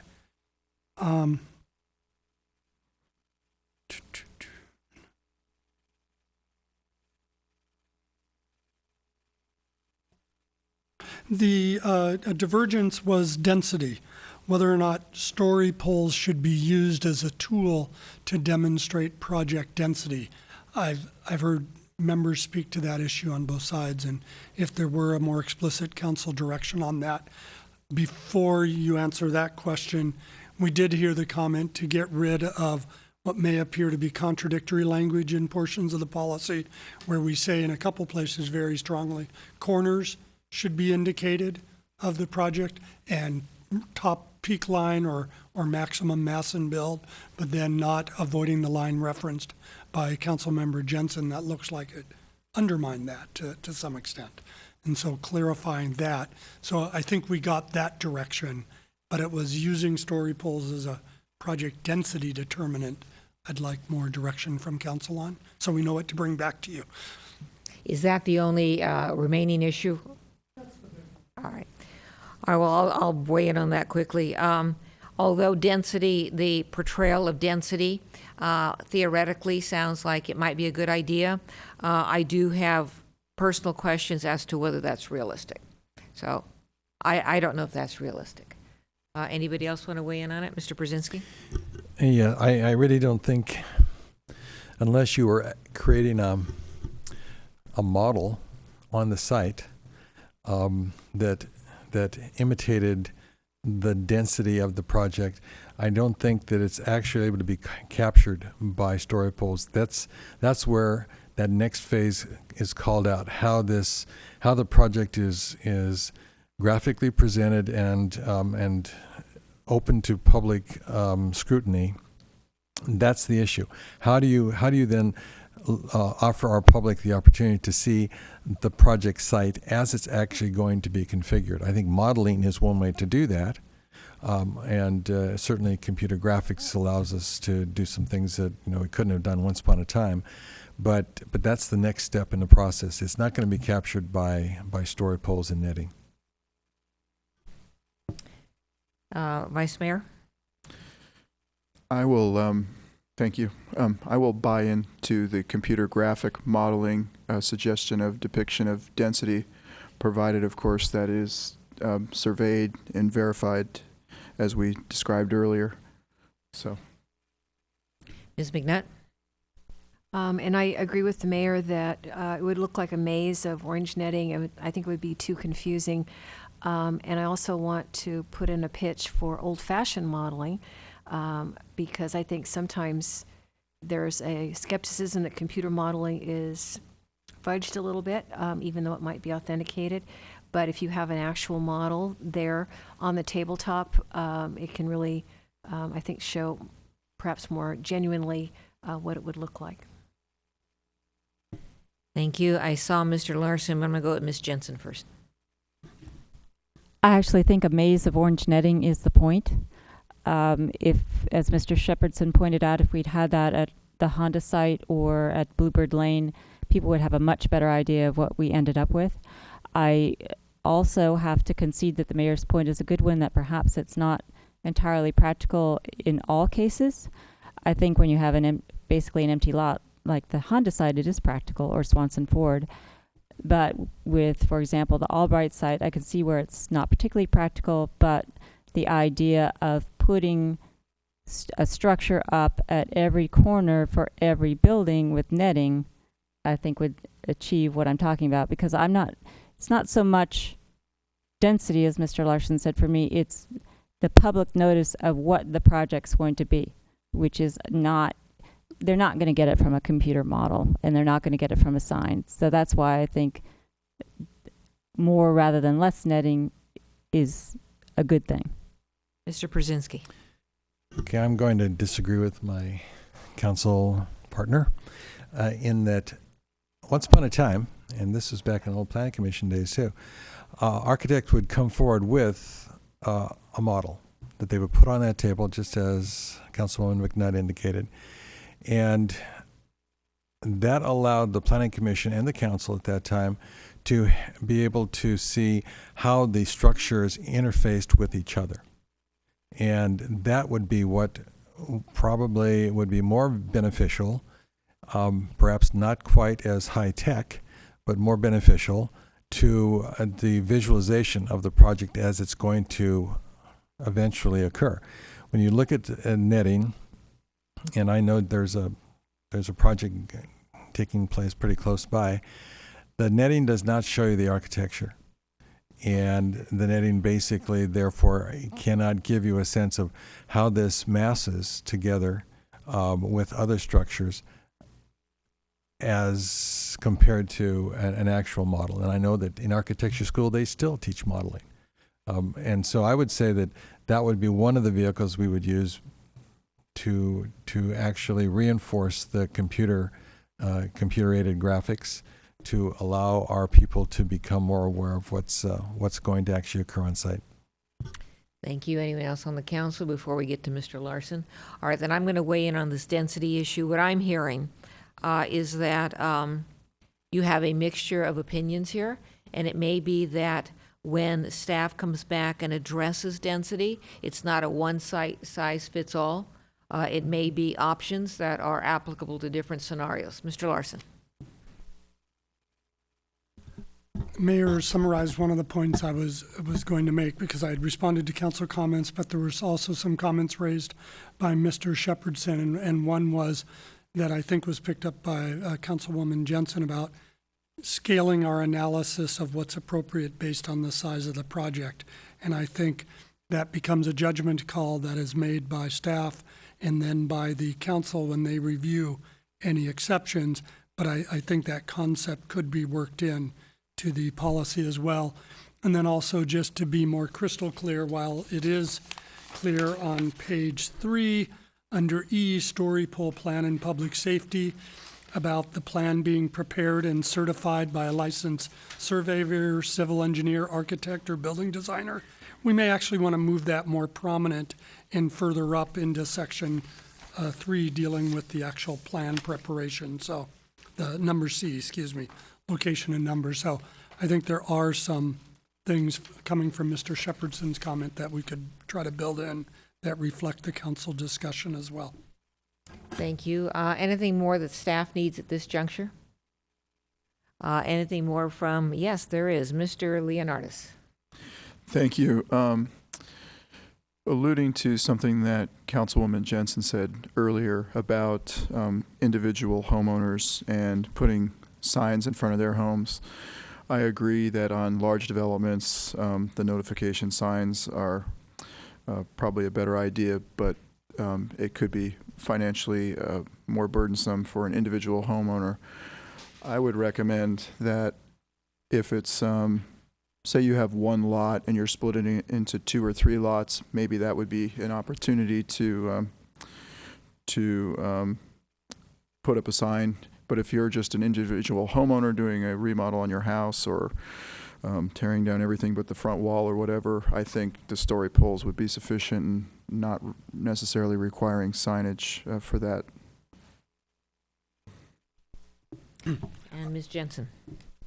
2 items, Madam Mayor, that I didn't hear addressed. One was the mayor's point regarding the possibility that G in our proposed policy seems to allow for no netting, no cranes, or no poles. I would like to make sure that that is not a possibility, that there should be some visual depiction. Mr.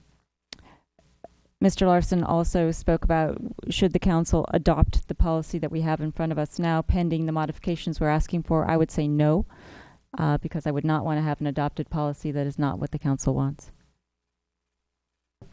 Further discussion? Mr. Brzezinski. I would like to agree with Councilwoman Jensen on that, on both points, that there should be some way. Again, if the story poles are for purpose really to alert the public, then there should be some way to do that in all cases. And then exceptions would be based on the extent to which they are developed or the alternatives, but it's alternatives as supplementing the story poles that are in place. And then as far as the issue that the Vice Mayor raised, I do think that the individual residential proposal can easily be understood so long as the property and the plans for that property are made available to the public, so that the story poles are in effect the sign that indicates what is, that there is something coming forward, and that access to the plans will be made public or made available at the appropriate time.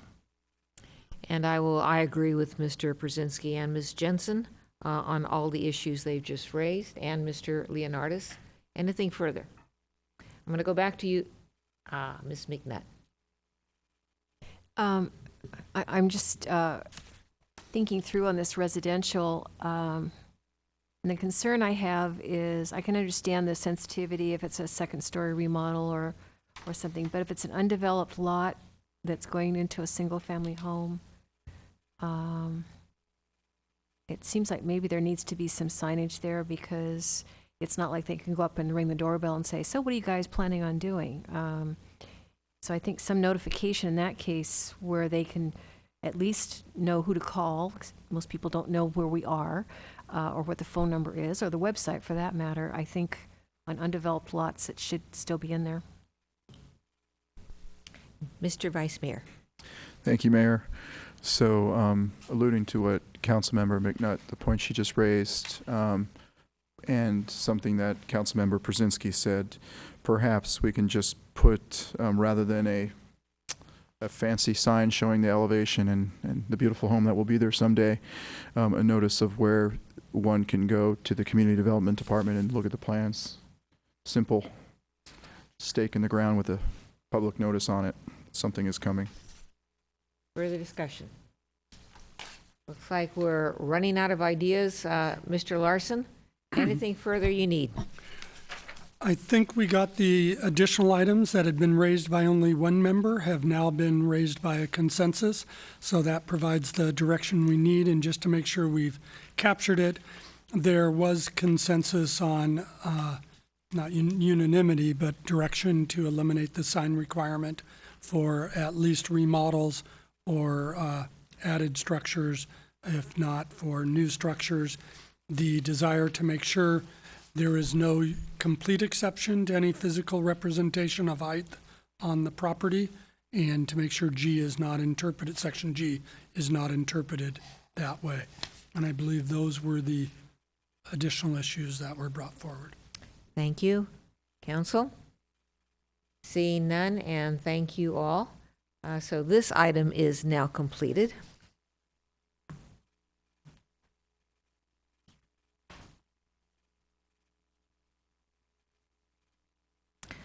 All right, now we're actually getting into public hearings. Agenda item 8, adopt resolution approving the comprehensive fee schedule fiscal year 2013-14 to continue certain department fees, rates, charges, and increase certain fees, rates, and charges for fiscal year 13-14 and establishing a fine to allow enforcement of Town of Los Gatos Town Code Section 1540-275 parking in alleys restricted to loading or unloading. The staff report will be done by Steve Conway, Administrative Services and Finance Director, and Jennifer Calloway, Budget Manager. And in fact, it's going to be done by Jennifer Calloway, Budget Manager. Good evening, Mayor, members of the council. I'll keep my comments brief tonight. You have the staff report in front of you along with the desk item related to the pageant grounds use fee. This is the proposed comprehensive fee schedule for fiscal year 13-14. Fees are established by the town in order to recover costs, and you'll see in attachment 3 to the staff report. The first part of the attachment is the list of fees we're proposing to increase by CPI. This is an annual adjustment. This year it's 2.7%. And again, that's really just to keep up with the current costs of providing the services to the residents. And these are primarily related to development services. There's a few fee increases for police as well. Also in attachment 3 are the recommended modifications. These are development services, library, parks and public works, and police fees. And again, this really is to just clarify current fees that we had, and also to make sure that they are aligned with current operational and construction costs. Finally, in the staff report, you'll note that there was one new fee proposed. This is really to give our parking citation officers the ability to enforce a current code and section in our town code, which prohibits parking that's restricted in alleyways for loading and unloading purposes. So if you have any other questions regarding this or the desk item, we'd be happy to answer that for you. Questions for Ms. Calloway? I see none. And just to clarify with you, there is a charge in there noted for pageant grounds. And as I understand it, there will be a charge, but what can actually occur as an event on pageant grounds is still under development by staff to be brought forward to the council. Yes, ma'am, that's correct. Thank you. All right, no other questions. This is a public hearing. Does anyone want to address us on this agenda item? I have no cards. All right, please come forward. You'll have 3 minutes.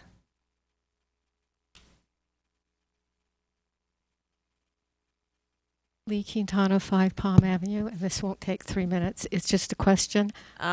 Just give us your name, please. I did. Sorry. That's okay. My question is, do traffic mitigation fees come under this, or are they something separate? Can you answer that? Thank you. And just because the process is you give us information, and then we'll see if it's going to be addressed at this point or not. Okay, so I guess my information is, as a member of the public, I would like to know that information. Okay, thank you. Staff have any response at this point? Director Capurso will respond. Yes, thank you, Mr. Manager. Traffic mitigation fees are not included in the fee schedule that you have before you tonight. Hello. Traffic mitigation fees are not included in the fee schedule that you have tonight, and those are being reviewed separately. We have a comprehensive review of those going on a separate track, and you may have those before you sometime next fiscal year. And when you say sometime next fiscal year, you're talking about sometime between July 1st, 2014 and June 30th, 2014? Yes, but I can narrow that down. Our goal is to get those back to you before the end of this calendar year. So it would be in the first half of next fiscal year, sometime between July 1st and December 31st of 2013. All right. On behalf of the council and the public, thank you. Anybody else addressing us on this agenda item? See no one? I'll close the public portion and look to the council. Mr. Przynski.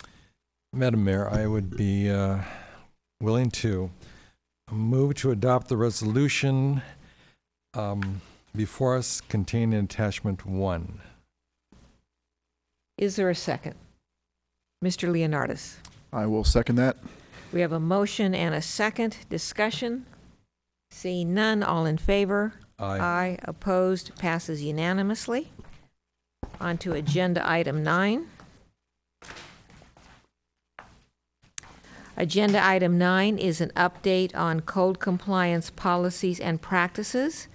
As I see, the staff report will be provided by Todd Capurso, the Acting Director of Community Development. Mr. Capurso. Thank you very much, Madam Mayor. Good evening, and before I get started tonight, I just wanted to point out to you that I may call on assistance from a couple folks on staff, and so the two people I would most likely call upon would be somebody that you're already familiar with, the Acting Assistant Director of Community Development, Sandy Bailey, but I'm not sure that you all know our building official, Mr. Michael Machado. So if you haven't met him before, there he is, and with that I will get started. I'm still awaiting the screen to fill up. And maybe why that is happening, just to clarify on the last item you acted on, that was the resolution was attachment 1 and the fees and charges was attachment 2, the comprehensive listing, just to be clear on the action. That was, and it was included in the motion and the second. So as the screen comes up, I will go ahead and get started because I was going to talk over the title slide anyway. My main goal tonight is to provide an update regarding the current state of the town's code compliance program and give council the opportunity to ask questions and provide additional direction for the program moving forward into a new fiscal year. And boy, does that screen look green. I don't know where that came from, but it's not St. Patrick's Day anymore, but somehow it looks like green on green. And that's not what I have, so I apologize for that.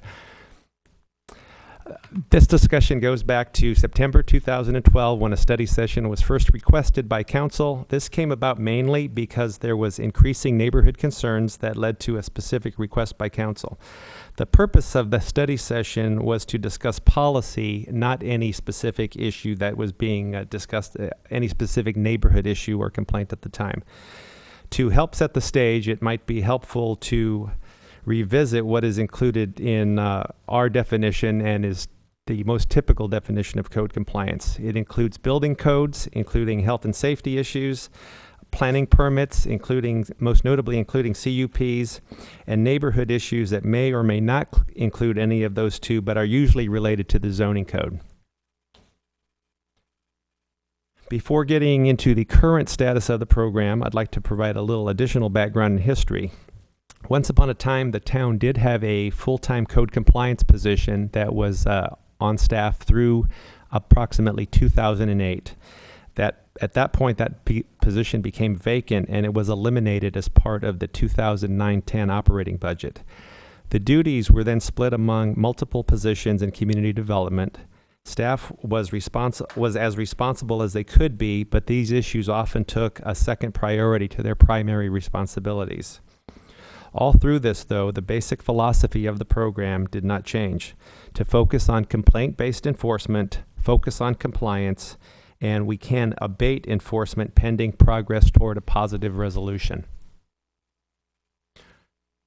Over the last 2 years, there have been approximately 600 complaints that have come into our code compliance office. Most of these are related to building code and other zoning codes.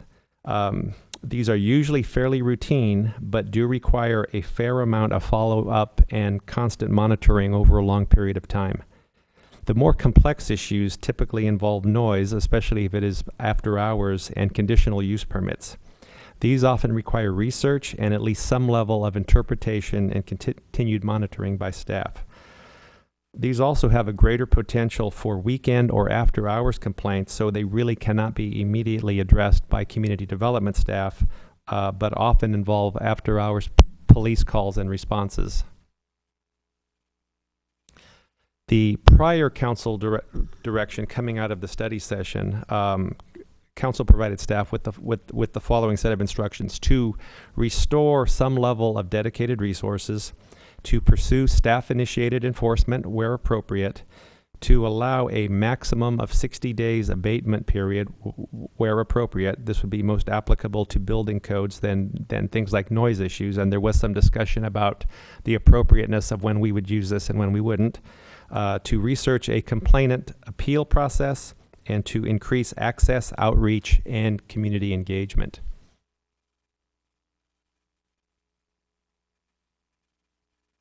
There we go. I've gone too far now. Okay. So where are we with that prior direction? We have implemented the dedicated staffing. It is currently a combination of in-house and contractual resources that provides for service 4 days per week in code compliance. This was done in approximately October and was included in the mid-year budget review. Continuing this will be addressed as part of the 2013-14 operating budget, and we will most likely propose this to continue at the same level that we've been doing for the last 6 months.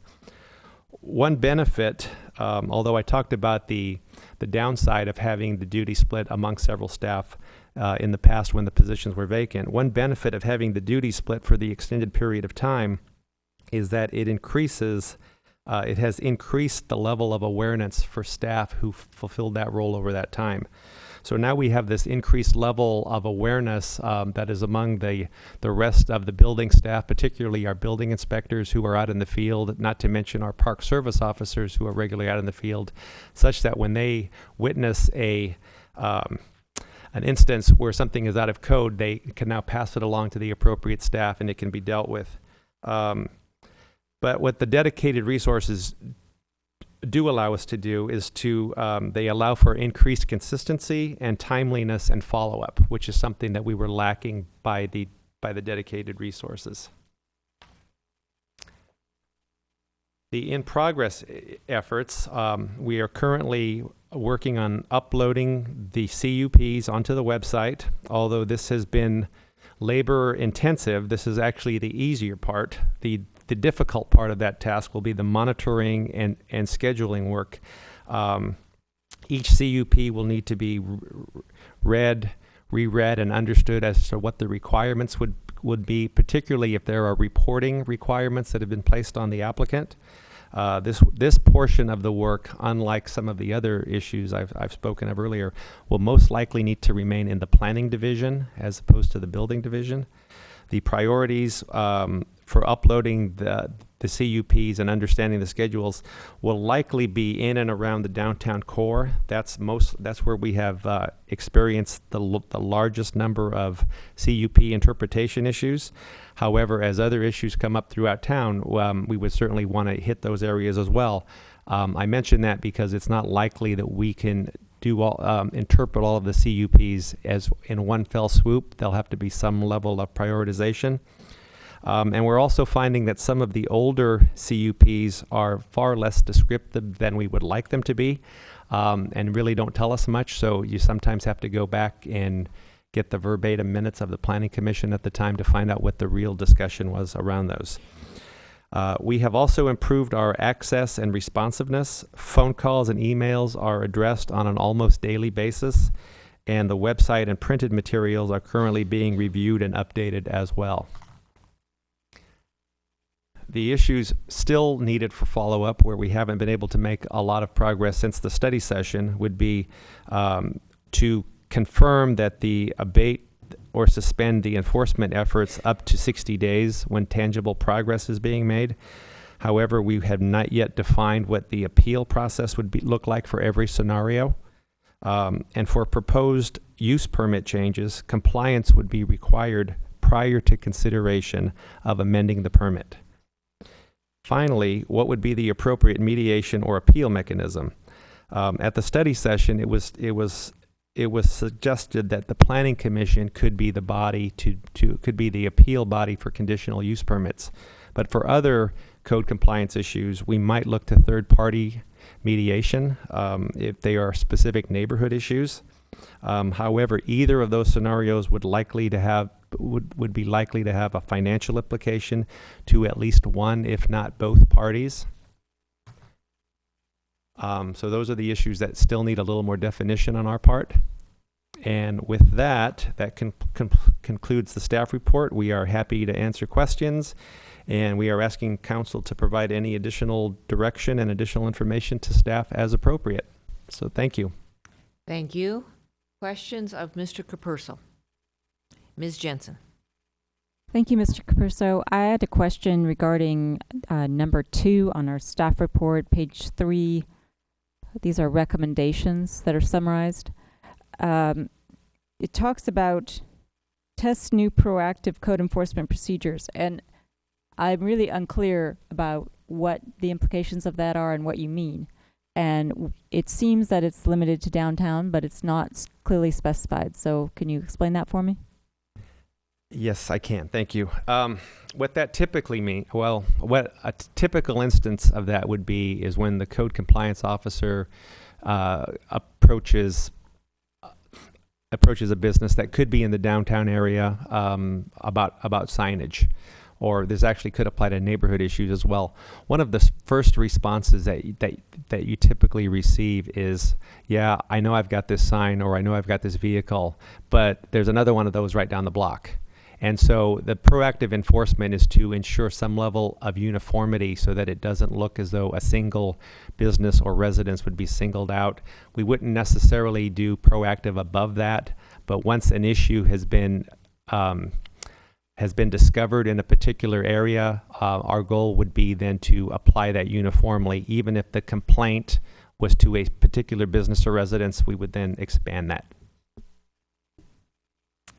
Other questions? There was also council discussion at your last session about potential proactive enforcement downtown, and so we've identified that issue. In particular, the prior council discussion was about mobile signs or sandwich board-like signs, as well as overseating in restaurants.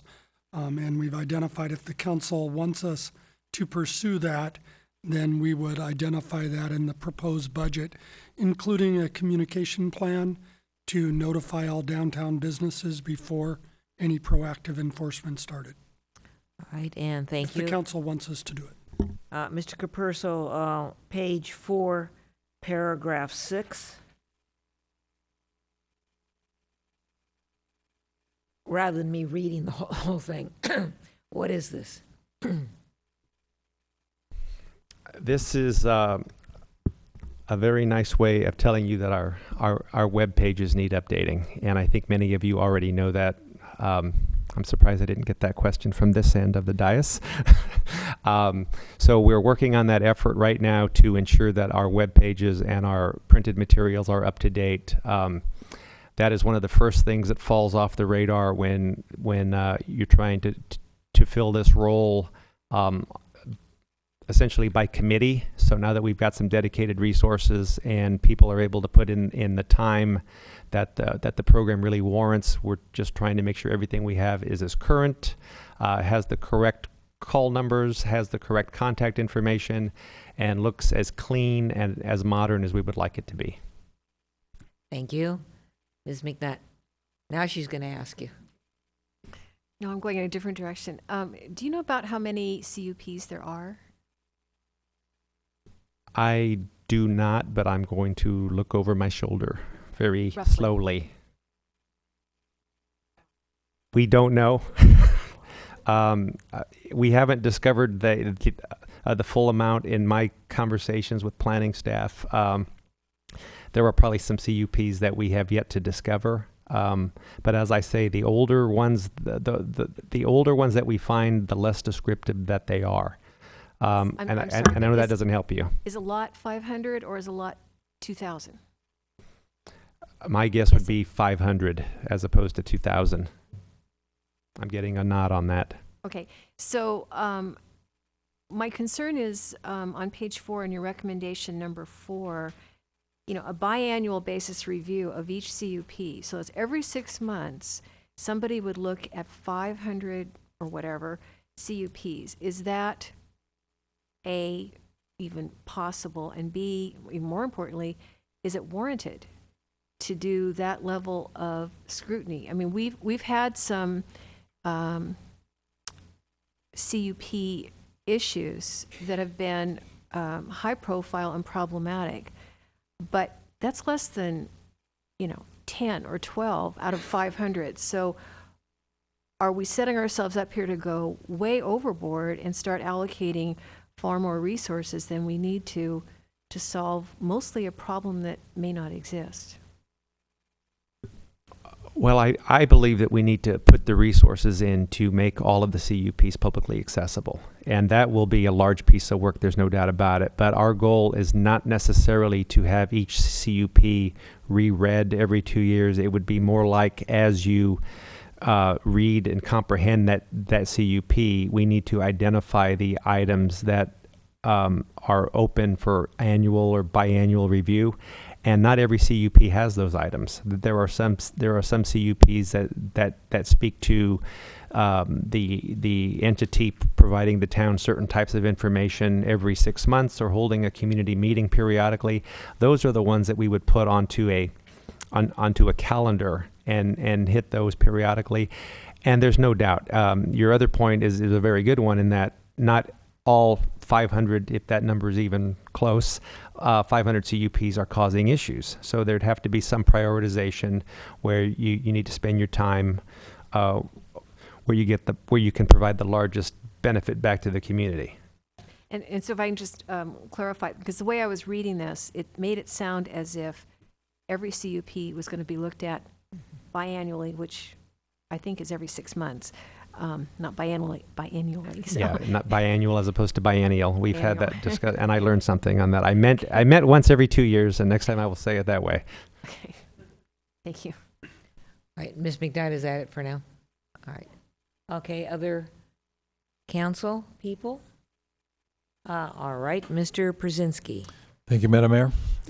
On page 2, Mr. Capurso, under the existing enforcement process, you talk about this Project Sentinel mediation service. How would that work?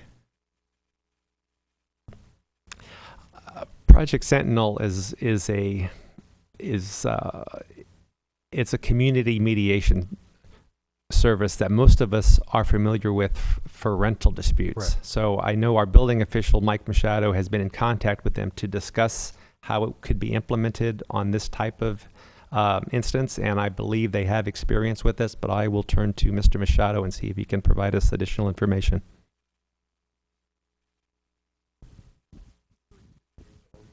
Thank you, Todd.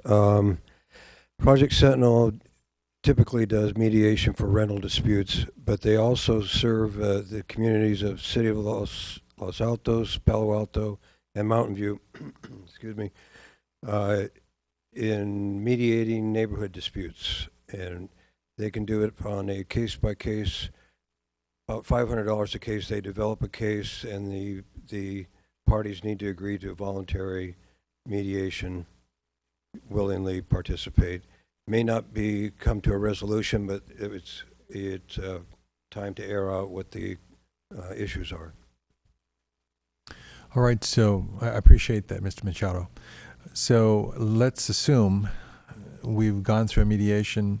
There still is some conflict because sometimes mediation doesn't lead to resolution. What would be the next steps in the process at that point then? Well, as I stated earlier, and you probably noticed in this presentation, we consistently refer to the program as code compliance as opposed to code enforcement, because our number one goal is compliance. Right. So there does come a point in some instances or in some disputes where you have to go to enforcement, and you have to start exhausting all legal means that you have before you, in which cases we would work with our town attorney and our police department, because in some instances, if they become extreme, those are the only means that you have available to you. The goal of the mediation would be to identify the issues, because it's quite common that, I'll use the term, the offending party is not really fully aware of the issues that they cause to their surrounding neighborhood and the impacts and consequences that they cause to their neighbors. So by airing those concerns, you can often increase the level of awareness with the offending party that I really do need to get those vehicles off the street, or I really do need to clean up my yard. But when those means don't work, there's a much stronger level of enforcement that we can take on at that point. All right, so basically it brings the actual enforcement pool down to a smaller contingent. Okay. That would be the goal, yes. All right. Mr. Brzezinski? If I might, then, if you would look at number 7 on page 4.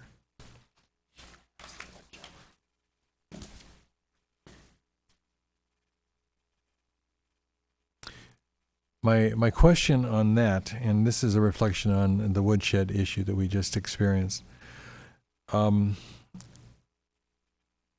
We could not abate planning and permitting issues without council concurrence. My question is, what triggers a response from council? How is it that the council is included in the process if staff is out there attempting to get compliance, and in the woodshed case, there seemed to be no opportunity for staff to make a judgment call at its level before it got downstream to kind of a public concern that bounced back to council. Is there any mechanism in our process, or should we investigate a mechanism whereby there can be judgment made at staff level for some abatement when it seems to be obvious or common sense that this would be appropriate at this time? That is a very good point, and I believe that that is what our goal would be. So anytime we have an instance where you've got a certain level of impacts on the community that may be perceived or may be real, it would be our job as staff to kind of weigh that against the actions that are being taken. The interesting thing about something like the woodshed, and if I can use that example again, is that it generated a lot of emails and direct contact with council. So that is one of the benefits of working in a small community, working and living in a small community, is that people have the access to council. And so the applicant or a neighborhood group, depending on which side you are of the issue, will always have that ability to take something to council. And then if council chooses, it can be agendized. Our goal would not be to undermine that, but our goal would be that if we catch those issues before council do, we would not want to elevate every issue to the council level, so you wouldn't have to weigh on every time we're going to abate enforcement. But I think there will be times when you either have an applicant or a neighborhood group that feels strongly about an issue, and they may bring it to council or get council's attention such that it gets agendized. Mr. Brzezinski? That's kind of a reflection on what we just experienced. And I would be more than interested in seeing how we could evaluate a staff response that could, in effect, forestall the full public outcry, and validate the fact that in our government, particularly our government size, that we can respond more quickly to issues that are surfacing that we may see by judgment on staff's part, could be in some ways evaluated at the staff level. And notice that until such time as we get a council weigh-in, that we can go ahead and abate enforcement, because common sense is telling us this really doesn't make any it's not something that is really going to be problematic. That doesn't exclude the council, but I do think that the staff at its level and with the degree of expertise that is evident should have some flexibility to make those kinds of judgments. And maybe we should explore some mechanism to make that happen. Ms. Jensen. I had not questions, but comments. So if there are people that would like to discuss this, I would hold my comments. Yeah, hold the comments right now. I'm just questions of staff. Mr. Capurso, let's talk about CUP violations. And so staff is made aware of CUP violations. I actually don't know what our last direction to you was, but it seems to me that we were probably looking at staffs looking into the situation for a defined amount of time, and then what happens? Because I was thinking the issue would go to the Planning Commission, but where are we now on that? Well, that's one very good reason why we're back tonight, because at the study session, I think that issue was only mentioned by one, perhaps two council members at most, is that was the recommendation that for CUP issues, they would first be evaluated by staff, much in the same manner as in the instance that we just discussed. So if a complaint came forward from a neighborhood or from a specific neighbor, and it had to do with a particular business, the first thing staff would do would be to evaluate the actions taking place and compare that to what's allowed by the CUP. If staff finds, however staff determines whatever interpretation is made, I suppose either side would have an appeal right. And I use that term very loosely because complainants don't currently have an appeal right. So you have an applicant so if we interpreted a CUP in such a way that the applicant or the holder of the CUP thought it was too restrictive, that party would theoretically then have the right to have it agendized for the Planning Commission, and we would have to take the Planning Commission's interpretation and move forward. What's less clear is what rights do the complaining party have, and I suppose that's one of the things that we're looking for additional direction from council tonight, because that's currently not something that is very well defined for us. Thank you. Other questions? All right. Thank you, Mr. Capurso. This is a public hearing, and I do not have any cards on this agenda item 9. Does anyone wish to address us on this? Seeing no one coming forward, I will close the public portion of the hearing and then turn to the council for motions, directions. Ms. Jensen. Thank you, Madam Mayor. I'm not prepared at this time to make a motion, but I have some comments regarding some of the items that were discussed, starting with the appeal rights. We do have, I would urge us to consider amending our town code to specifically allow that. So, for example, we have section 29.20.255, paren 1, which specifically gives any interested person the right to appeal a decision of the planning director denying the granting of a certificate of use and occupancy, but it doesn't give the right to someone to appeal the granting of a use. So it's the same issue you were just discussing. With respect to... are you going on to something else? It's the same issue. All right. With respect to when you get higher up in, I'm going to say the food chain for lack of a better term, 29.20.310 gives the planning director or the planning commission the ability to cause a hearing for modification or revocation of a CUP, but no one else. So I would suggest we consider modifying the town code to allow a member of the public or a complaining party. We just need to be more inclusive in how these get reviewed. So that's point number 1, and I have several. So if you want me to stop with the review process, I can stop there. No, go ahead. Let's see. The mediation, I have no issue using that with building permits, signs, etc. And most of my comments are directed towards CUPs. I don't think that would be productive in a CUP context. We have an example of that not being productive, and I think eventually it will come back before the Planning Commission or the Council, so I think we've wasted time and resources to do that, and I wouldn't like us to see us do that. And I'm not keying this to recommendations in our report, I apologize, but with respect to staff monitoring of compliance with CUPs, I think that's fine, except for what was identified with the woodshed example, which wasn't, of course, a CUP. And I think that what happened with the September 4th study session is that maybe staff was too draconian in saying always this, never this, and not exercising discretion, as Councilmember Persinski said, in identifying when to shut something down. So the problem wasn't that we were abating enforcement, it's that we just went in and enforced quickly.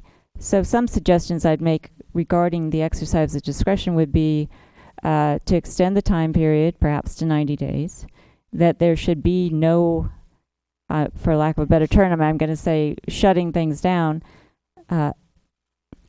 absent 5 or more complaints, none of which could be anonymous, absent an existing identified violation of a CUP, and that all other means to resolve the issue have been exhausted. And I think that the first step would be then to take it to perhaps DRC with bigger issues, Planning Commission, because after all, they set the CUPs, for example, so that's the appropriate forum as far as I'm concerned, and then eventually to Town Council. So those are my comments. Thank you, Madam Mayor. Thank you. Anyone else? Ms. McNutt. Thank you, Mayor. I will be interested to see what kind of language staff comes up with regarding this idea of the challenge or the appeal rights. And what I'm concerned about is, I'm trying to think of a good, hypothetical situation here. A business has a CUP. There is a feeling on the part of that they're staying open later than they're allowed to. That comes before, it's investigated. That's not a good example. I'm not going to give you an example. What I'm concerned about is that to be very clear, that if someone is challenging the decision on compliance with CUP, that there's not an expectation that CUP is now open and fair game for starting over from scratch. Because as I understand it, it's a vested right until they choose, whoever the holder of the CUP, until they choose to want to modify it. So if they're not wanting to modify it and it's just a question of compliance and that's been investigated, I'm not sure where this process is going to go, and it could easily get people really with the expectation that they're going to be able to change something that is pretty much set and not changeable, as far as I understand the legal. So it'll be interesting, as I said, to see what kind of language you can come up with, or a process that would allow for that extra opportunity for residents to have another part of the process, but without jeopardizing what's a legal right. All right, further comments by council? Hold on, please. Council? Ms. Jensen.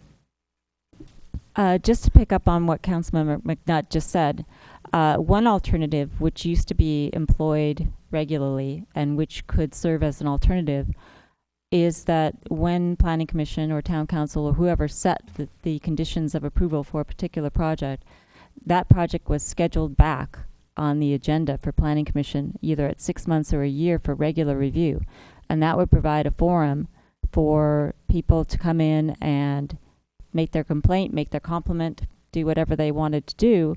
And now there is a public process in place where we don't have to have the concern that's raised by Councilmember McNutt. We simply have a process for reviewing it at a particular time.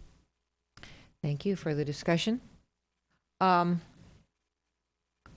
haven't forgotten you, Mr. Larson, but going through, there were a lot of issues raised in the staff report. And by the way, I want to thank staff for all of these procedural staff reports. This is not like fun and games, but thank you. Starting with, for me, with the CUP or assertions or allegations of CUP violations conceptually, and I think this is what we said last time. I believe that they should be investigated by staff. I think there should be a finite amount of time. I think before we said 30 to 60 days. Ms. Jensen said 90 days. I'm not so much fixated on whether it's 30 or 90 days in that it has a defined amount of time. And at that point, I do think that it needs to come up to a public process. And I initially agreed with Ms. Jensen that it be the Planning Commission, because that's what I have in my notes also. I do appreciate what Ms. McNutt was saying, and so the issue being brought forward to the Planning Commission or reviewing body would have to be defined and limited. Next concept here, you have the fact that you're going through the CUP posting on our website. I think that's really good. On mediation, I would not do mediation. I mean, I like mediation. I'm a mediator. I think it could be really good. But I would not do things as substantive as a CUP violation under mediation. I would do it with lesser violations or alleged violations. And then with regard to the woodshed, I think we have to separate nice guys from process. There was a complaint about the woodshed. Do I think that staff should act on it when it is a contingent violation? Probably not. But when it becomes a real violation, it should be explored. And then when it is determined that it is indeed a zoning violation or some kind of an ordinance violation, once again, I think staff should attempt to rectify it, resolve it, and if it doesn't, again, in X amount of time, it needs to come to some body. And what I'm saying is that you can't say, that's a nice business and that's a nice guy, so we're going to blink. But this business we don't like so much, and this guy we don't like so much, so we're not going to blink. So I believe that we need a process, and I believe that process needs to be defined and applied by staff equally to everybody. Now, before we get to council, Mr. Larson, you've been waiting. Actually, the subject I was going to raise was addressed, so I'm good. All right, council further, Mr. Brzezinski. Thank you, Madam Mayor. So we're faced with an issue of the letter of the law and the spirit of the law. And Councilwoman Jensen used the term draconian. I think there is within government process an opportunity to not decide on the basis of this is a nice guy, this is a nice business, we're going to not pay attention, but we don't like this one. We don't like the way they're doing business, so that's the one we're going to pay attention to.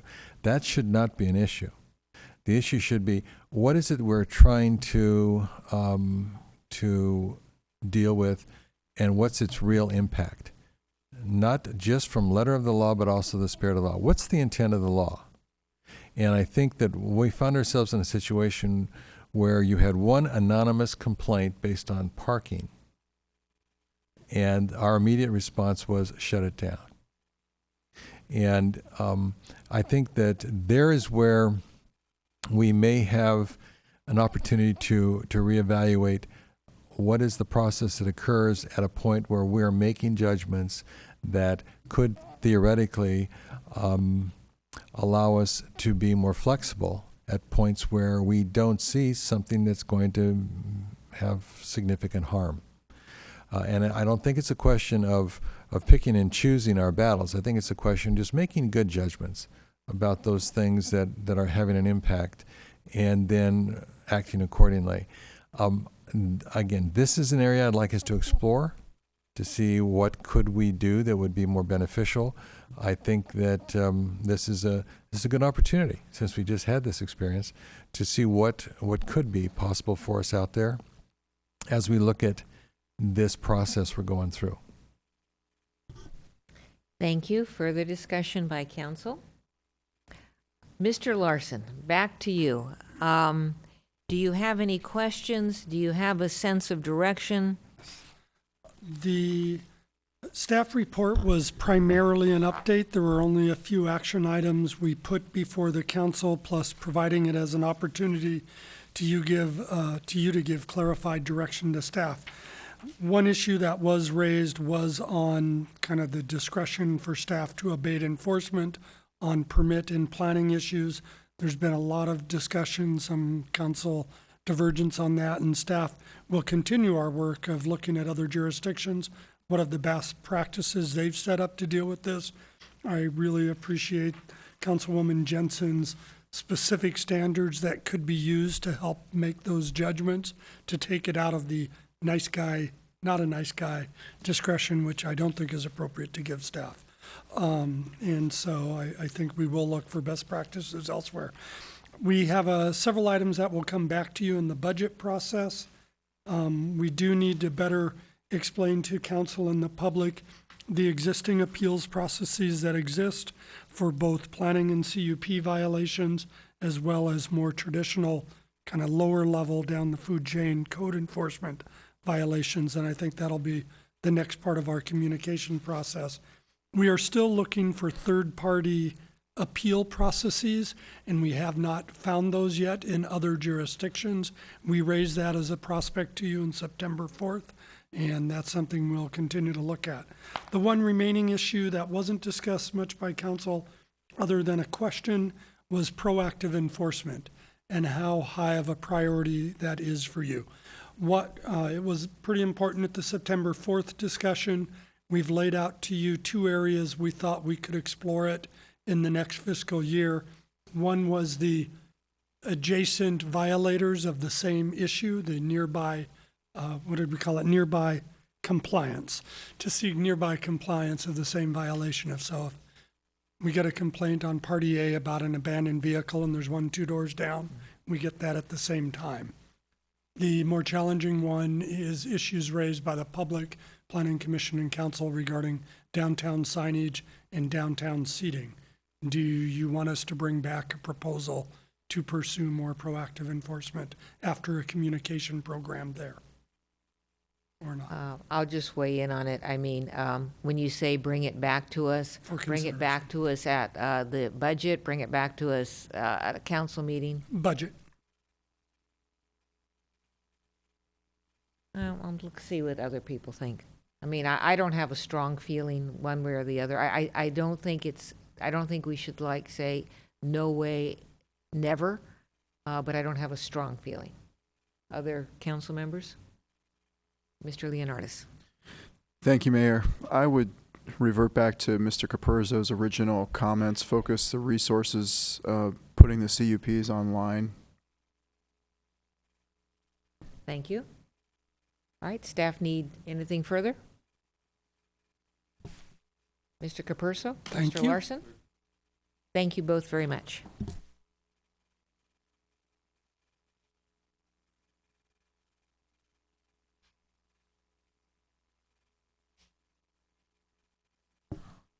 All right, we've been very diligent, so we're going to give Sandy Bailey a 7-minute break. And we'll be back in 7 minutes.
Calling the meeting back to get order. It looks like all of our audio visual is good to go. We are on agenda item 10, review of downtown parking assessment district. Our staff report will be made by Sandy Bailey, planning manager. Thank you, Sandy. Thank you, Mayor Spector and council members. Before I begin, I just want to let you know that there is a desk item on this matter. I believe we may have inundated you with the history of the parking assessment district, and I'm not going to go over tonight the full history of the district. What I'm going to do is to provide a very, hopefully a very brief summary, summarizing various issues.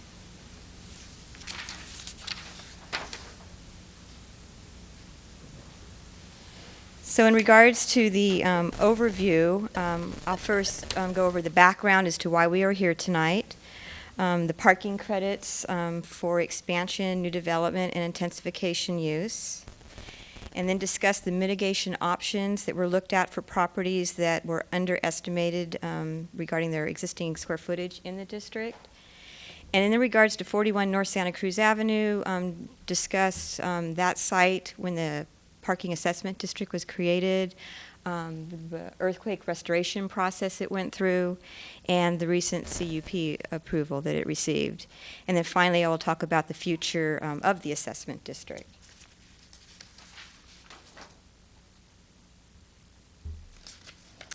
Well, the reason why we are here tonight is on February 19th, 2013, in response to public inquiries regarding the Los Gatos Theater application, Council directed staff to provide an informational report regarding the downtown parking assessment district, the historic applicability of district standards, and the requirements for expansions and new developments within the district.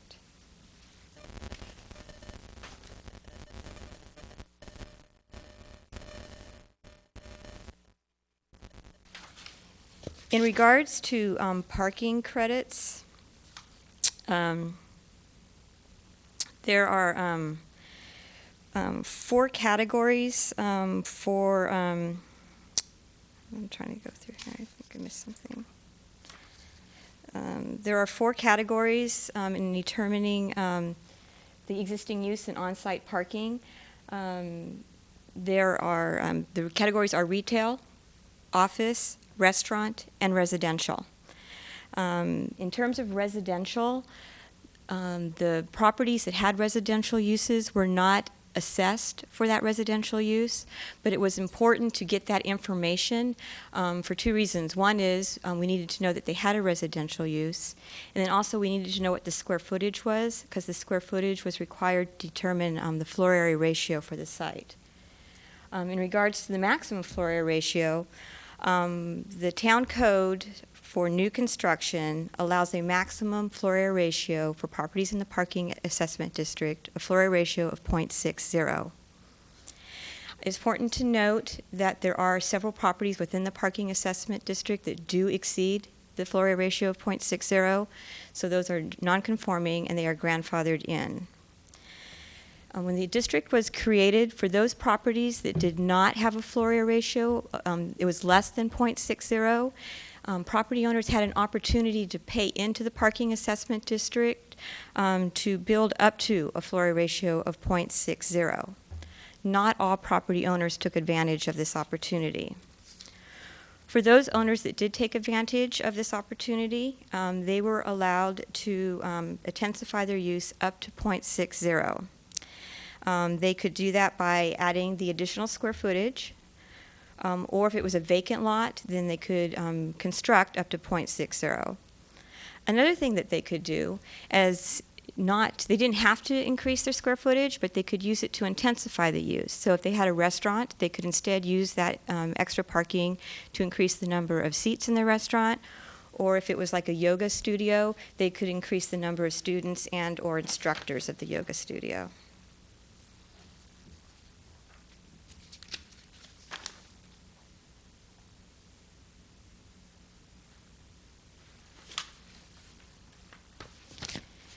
As noted in your report, the square footages that were reported when the parking assessment district was created, those were all estimates. Staff used aerial photographs, building permits to come up with an estimate of the square footage. Property owners were encouraged to provide input regarding those calculations. The town code states that the creation of the district relieves those properties located within the district which are non-conforming as to parking from having to supply on-site parking. Once the district was created, there was a formula. Once that formula was set and the assessments were made, the district was basically locked in. There was no way that you could go in and change that assessment. Therefore, the district is inflexible in amending or adding credits, and that was noted in numerous reports I could find regarding the parking assessment district. Since the town code states that the district properties do not have to provide on-site parking and that there is no direction on how to handle corrections to the estimates, if the town came upon a property that underestimated their square footage, the town historically has not required those properties to provide on-site parking for their existing floor area if they did not have room to do so. The town also didn't require them to pay additional funds into the parking assessment district for their existing square footage, since, as I mentioned, there was no mechanism to allow that. And the town has not required those properties to remove the excess square footage, because that kind of goes in the opposite direction of economic vitality, and that would be a hardship for the property owner as well as the business owner to require them to remove that excess square footage.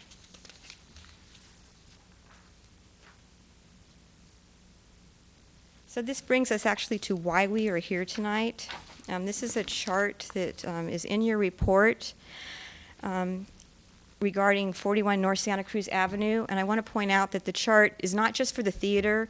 There's also a retail space in that building. So I'm going to refer this to 41 North Santa Cruz Avenue, not the theater, because there are two uses here.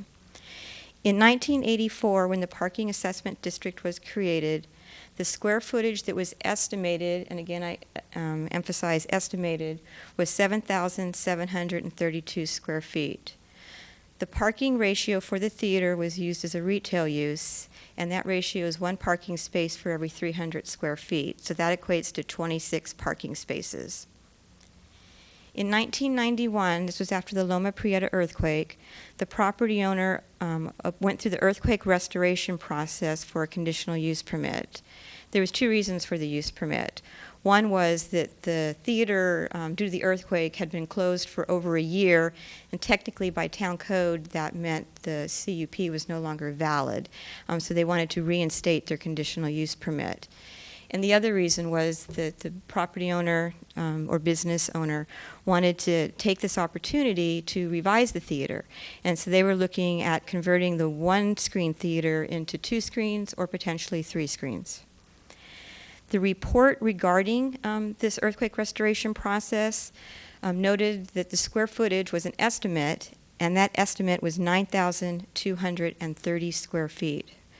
There was no discussion in that report that regarding the parking assessment district, that this square footage was over what was estimated in the 1984 calculations. But the report did state that the project was not an intensification of land use because there was no increase in seating. The seating remained the same. So parking was not an issue. In 2012, the current applicant for the theater came in to modify their use permit because they wanted to allow special events in conjunction with the service of alcoholic beverages. At this time, the current applicant had a detailed measurement done. Technology is a lot better now, so they can get more detailed in measuring square footage. And they came up, not with an estimate, but an actual calculation that the square footage is 9,530 square feet. And so in comparing the parking ratios here, in 1984, the required parking was 26 spaces. In 1991, if it was determined at that time that there was an intensification of use, or if there should have been an assessment made for the additional required parking, it would have been 5 spaces. In recent 2012, if there wasn't that same determination, the required parking would be 6 more spaces than what was in the parking assessment district. However, it's only 1 more space than what was approved in 1991.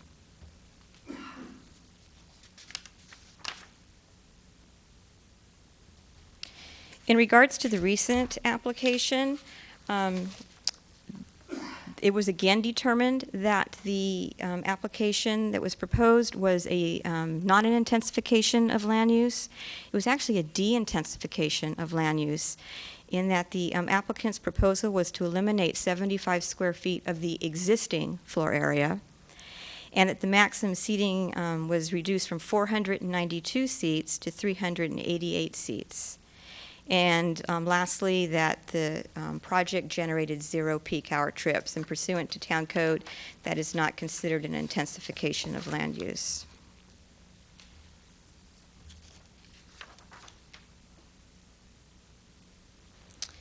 So lastly, I'm going to jump ahead and discuss the future of the assessment district. With the parking assessment district expiring at the end of 2013, there are several options for the future community and council consideration. And those include, one is the no action. You could just let the district expire with no further property assessments for the parking or other improvements. Another option would be to reestablish the district, and that would be to prepare a package for election by the property owners to reestablish the district for an extended period of time to fund future parking improvements and opportunities. Any new district would likely have to include assessments significantly higher than the last one to fund any new structured parking. The third alternative could be to establish an alternative assessment district, and that would be to prepare a package for election by the property owners to establish a business improvement or other property owners assessment district to fund district marketing, maintenance, and other improvements given the state's elimination of redevelopment. And that concludes staff's presentation, and I'm available if you have any questions. Thank you, Ms. Bailey, and also thank you again for the report, which I think educated a lot of us to what we didn't know or had forgotten. Questions of Ms. Bailey? Ms. Jensen. Thank you very much, Ms. Bailey. I had a question regarding the definition of intensification of use, which was raised in our desk item, and also you indicated here you looked at the town code. And what I gleaned from your comments was that the intensification of use is only measured by square footage or, for example, seats in a restaurant or in a theater. Is there any other measurement of what an intensification of use is in our town code? Yes, there's another section in the town code under the conditional use permit section that deals with the parking. So if it generates 5 or more peak hour trips, that would also be an intensification of use. So there is nothing in our town code or policies that you found which measures intensification of use by what I'm going to call the nature of the use, as opposed to measurable things like parking, square footage, or seats. It does relate to the parking, and I'm kind of use your example that for restaurants that do not have alcohol in the downtown, it's 1 parking space for every 4 seats. If the restaurant does serve alcohol, then, or there's a separate bar, then it's 1 parking space for 3 seats. So again, it deals with parking, but there's that example with the use. Thank you. Other questions? Seeing none, thank you, Ms. Bailey. If you intend to speak on this item, please submit a card. I do have 2 cards. Larry Arzi.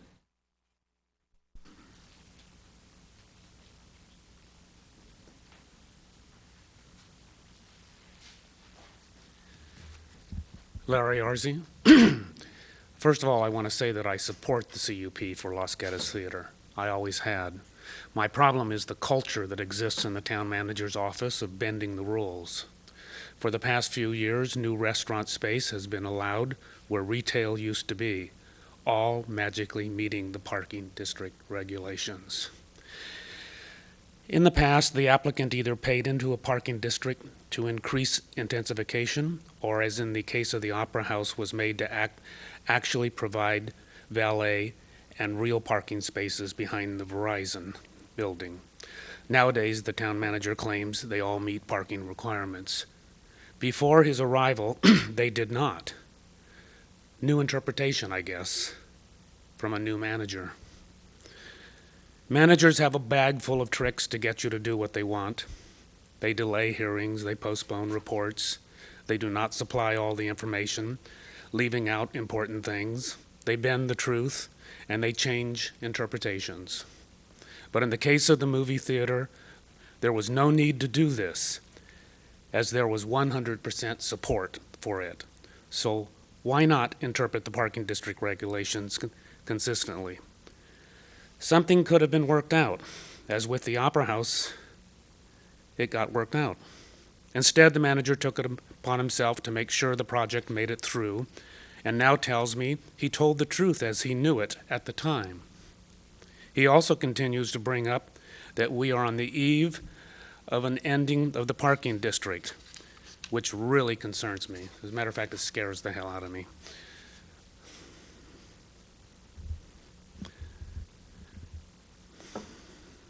Assessments were paid by me and the rest of the property owners. So I don't know what on earth he's thinking. I guess he just wants to intensify the entire downtown business district.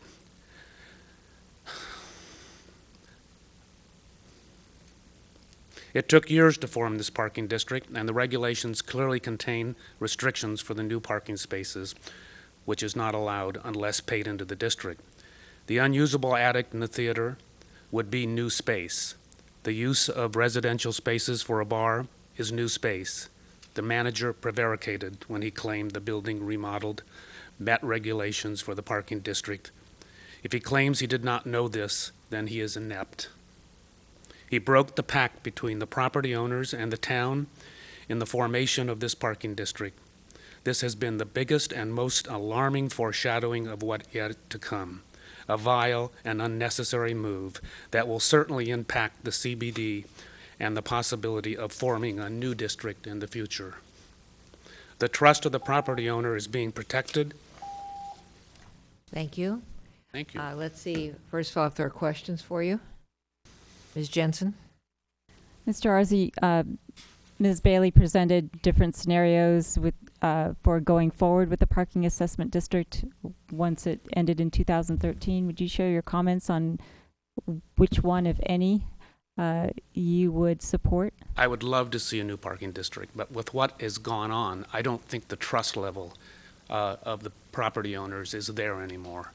You know, if we had a new parking district, it would have to be so ironclad to keep people like our town manager, who is not aware of what the history of Los Gatos is about, to do what he thinks is best, not what he thinks is best for the town. Further questions? I understand that you just said that you didn't think a parking district would be viable at this point, but if one went forward, what individual or organization would you see as organizing it? Because as Ms. Bailey pointed out, there would be preparing a package for the new district, preparing a package for alternative assessment. Logistically, how would you see that coming to be? There are numerous property owners downtown who would love to see more additional parking, real parking. The last parking district did not provide real parking. It was a pretty word they used for making it, accessible, usable, that I read today. So I would gather the pro-parking district property owners together, sit down with them, and come up with a way of formulating a new parking district. All right, I have no other questions. Thank you. I only have one other card. Lee Quintana.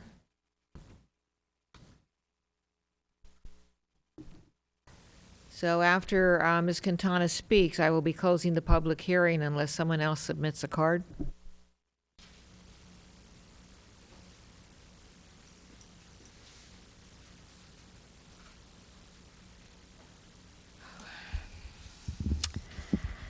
Lee Quintana, 5 Palm Avenue. I only have a few comments, and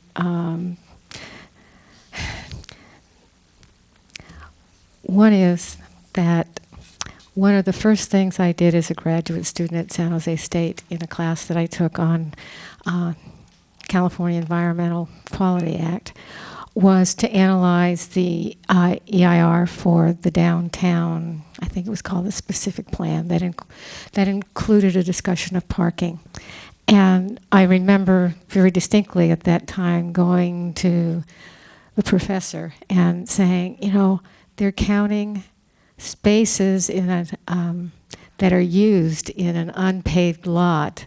Now that they're paving it, they're considering them new parking spaces. And that just didn't make sense to me. And I think that's the origin of the term phantom parking.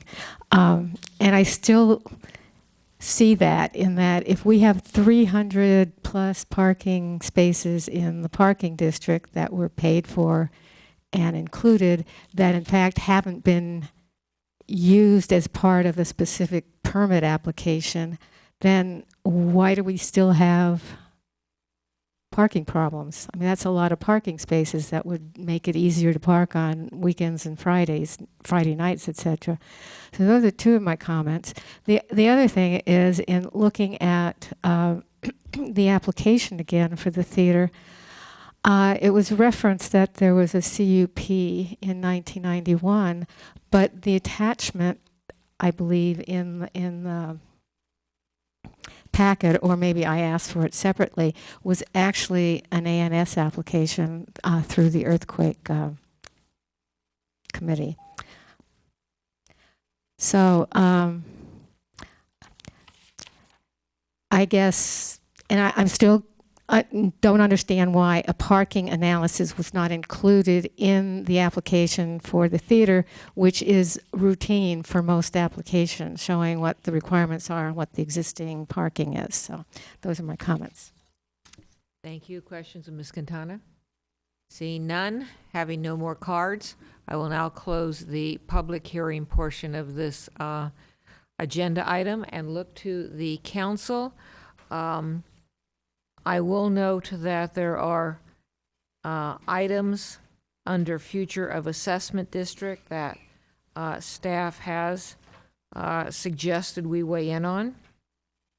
Before I get it to council, Mr. Larson, anything else? All right, council. Mr. Krasinski. Thank you, Madam Mayor. First of all, I want to commend staff and Ms. Bailey for a very thoroughgoing history of this this whole process.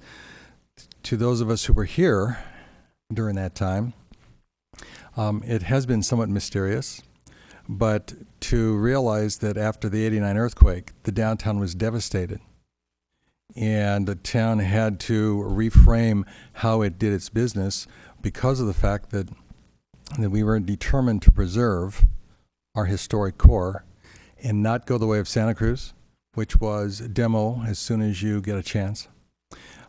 And I want to commend the council at that time for being forward-thinking and being able to make adjustments to allow us to recover and recover very well. From my perspective, it was an emergency situation, and in the course of a couple of years, we came out of that stronger than we were when we went in. And I think that the intention to develop the parking district was part and parcel to allow that to occur.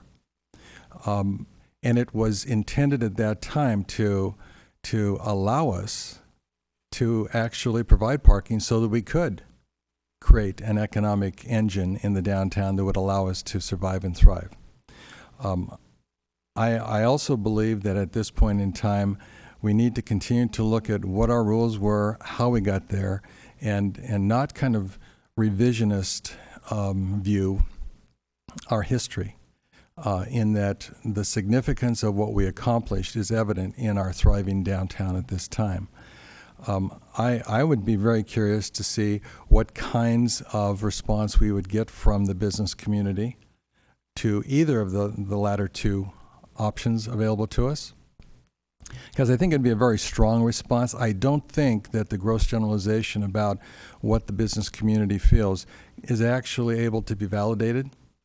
I think that my own experience is that the business community is open and willing to do whatever it needs to do to make things work for the businesses in the downtown.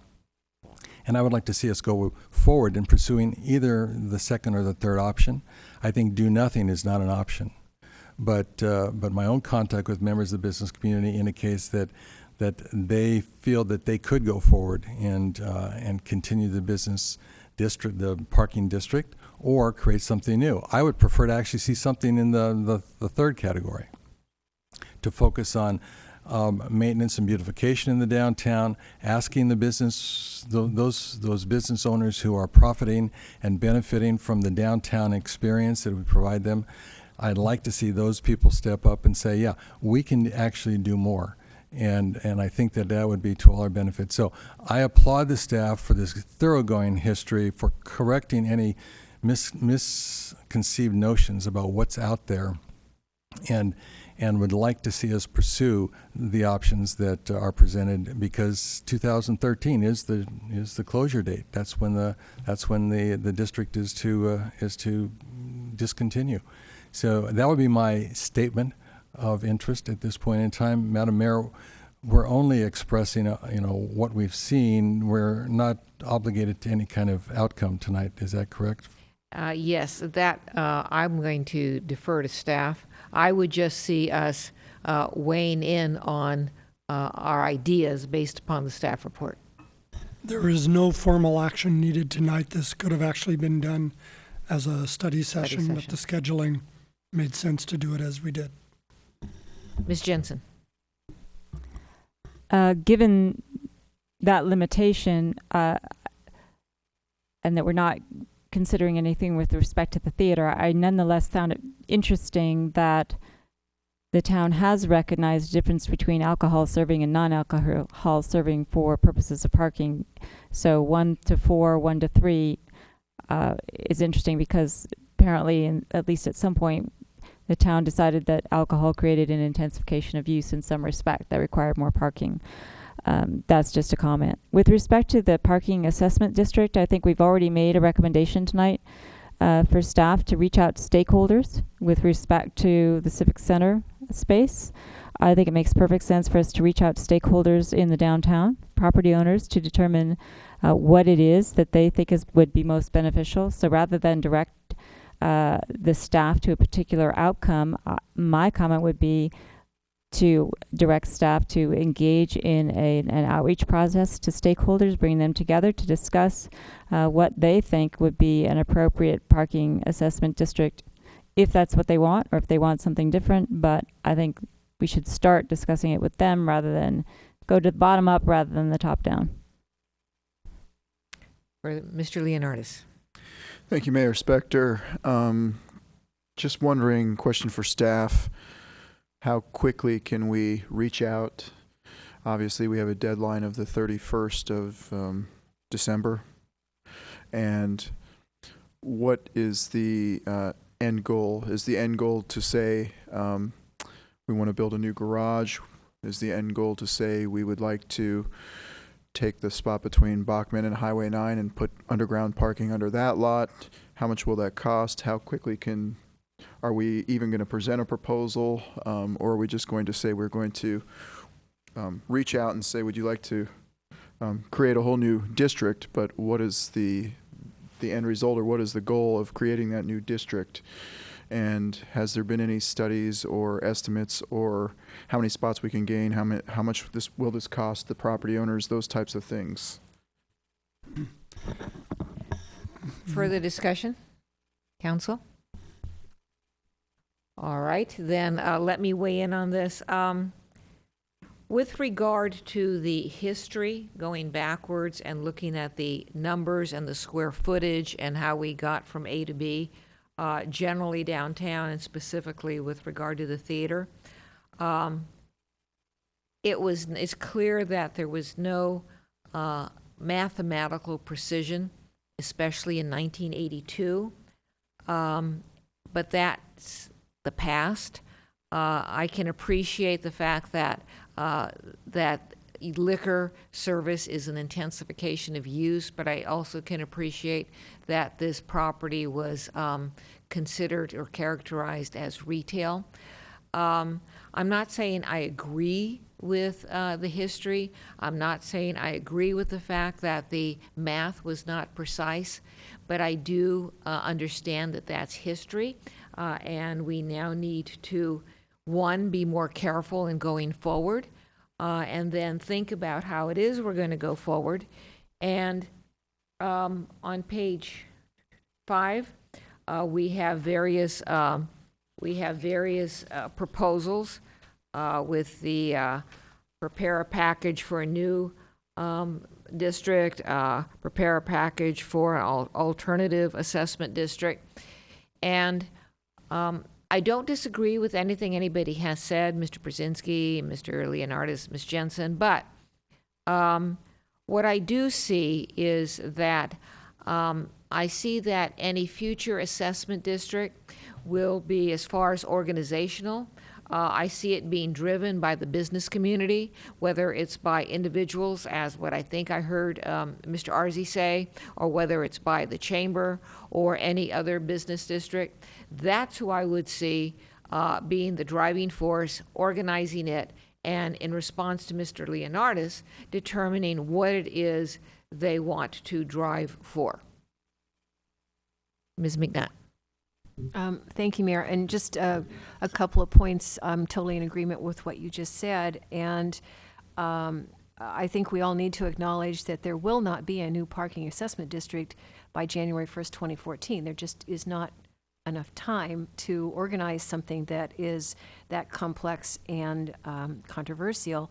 And that secondly, as the chamber and property owners go forward, there is an old document, the KQ report, from the year 2000 that does give, in those dollars at that time, what the cost is per parking space for each of the lots that were considered at that time underground and above ground. So that would be a starting point for them, and there'd have to be new estimates made, but at least there's a little bit of information available as they figure out what their needs are and what they're willing to pay for.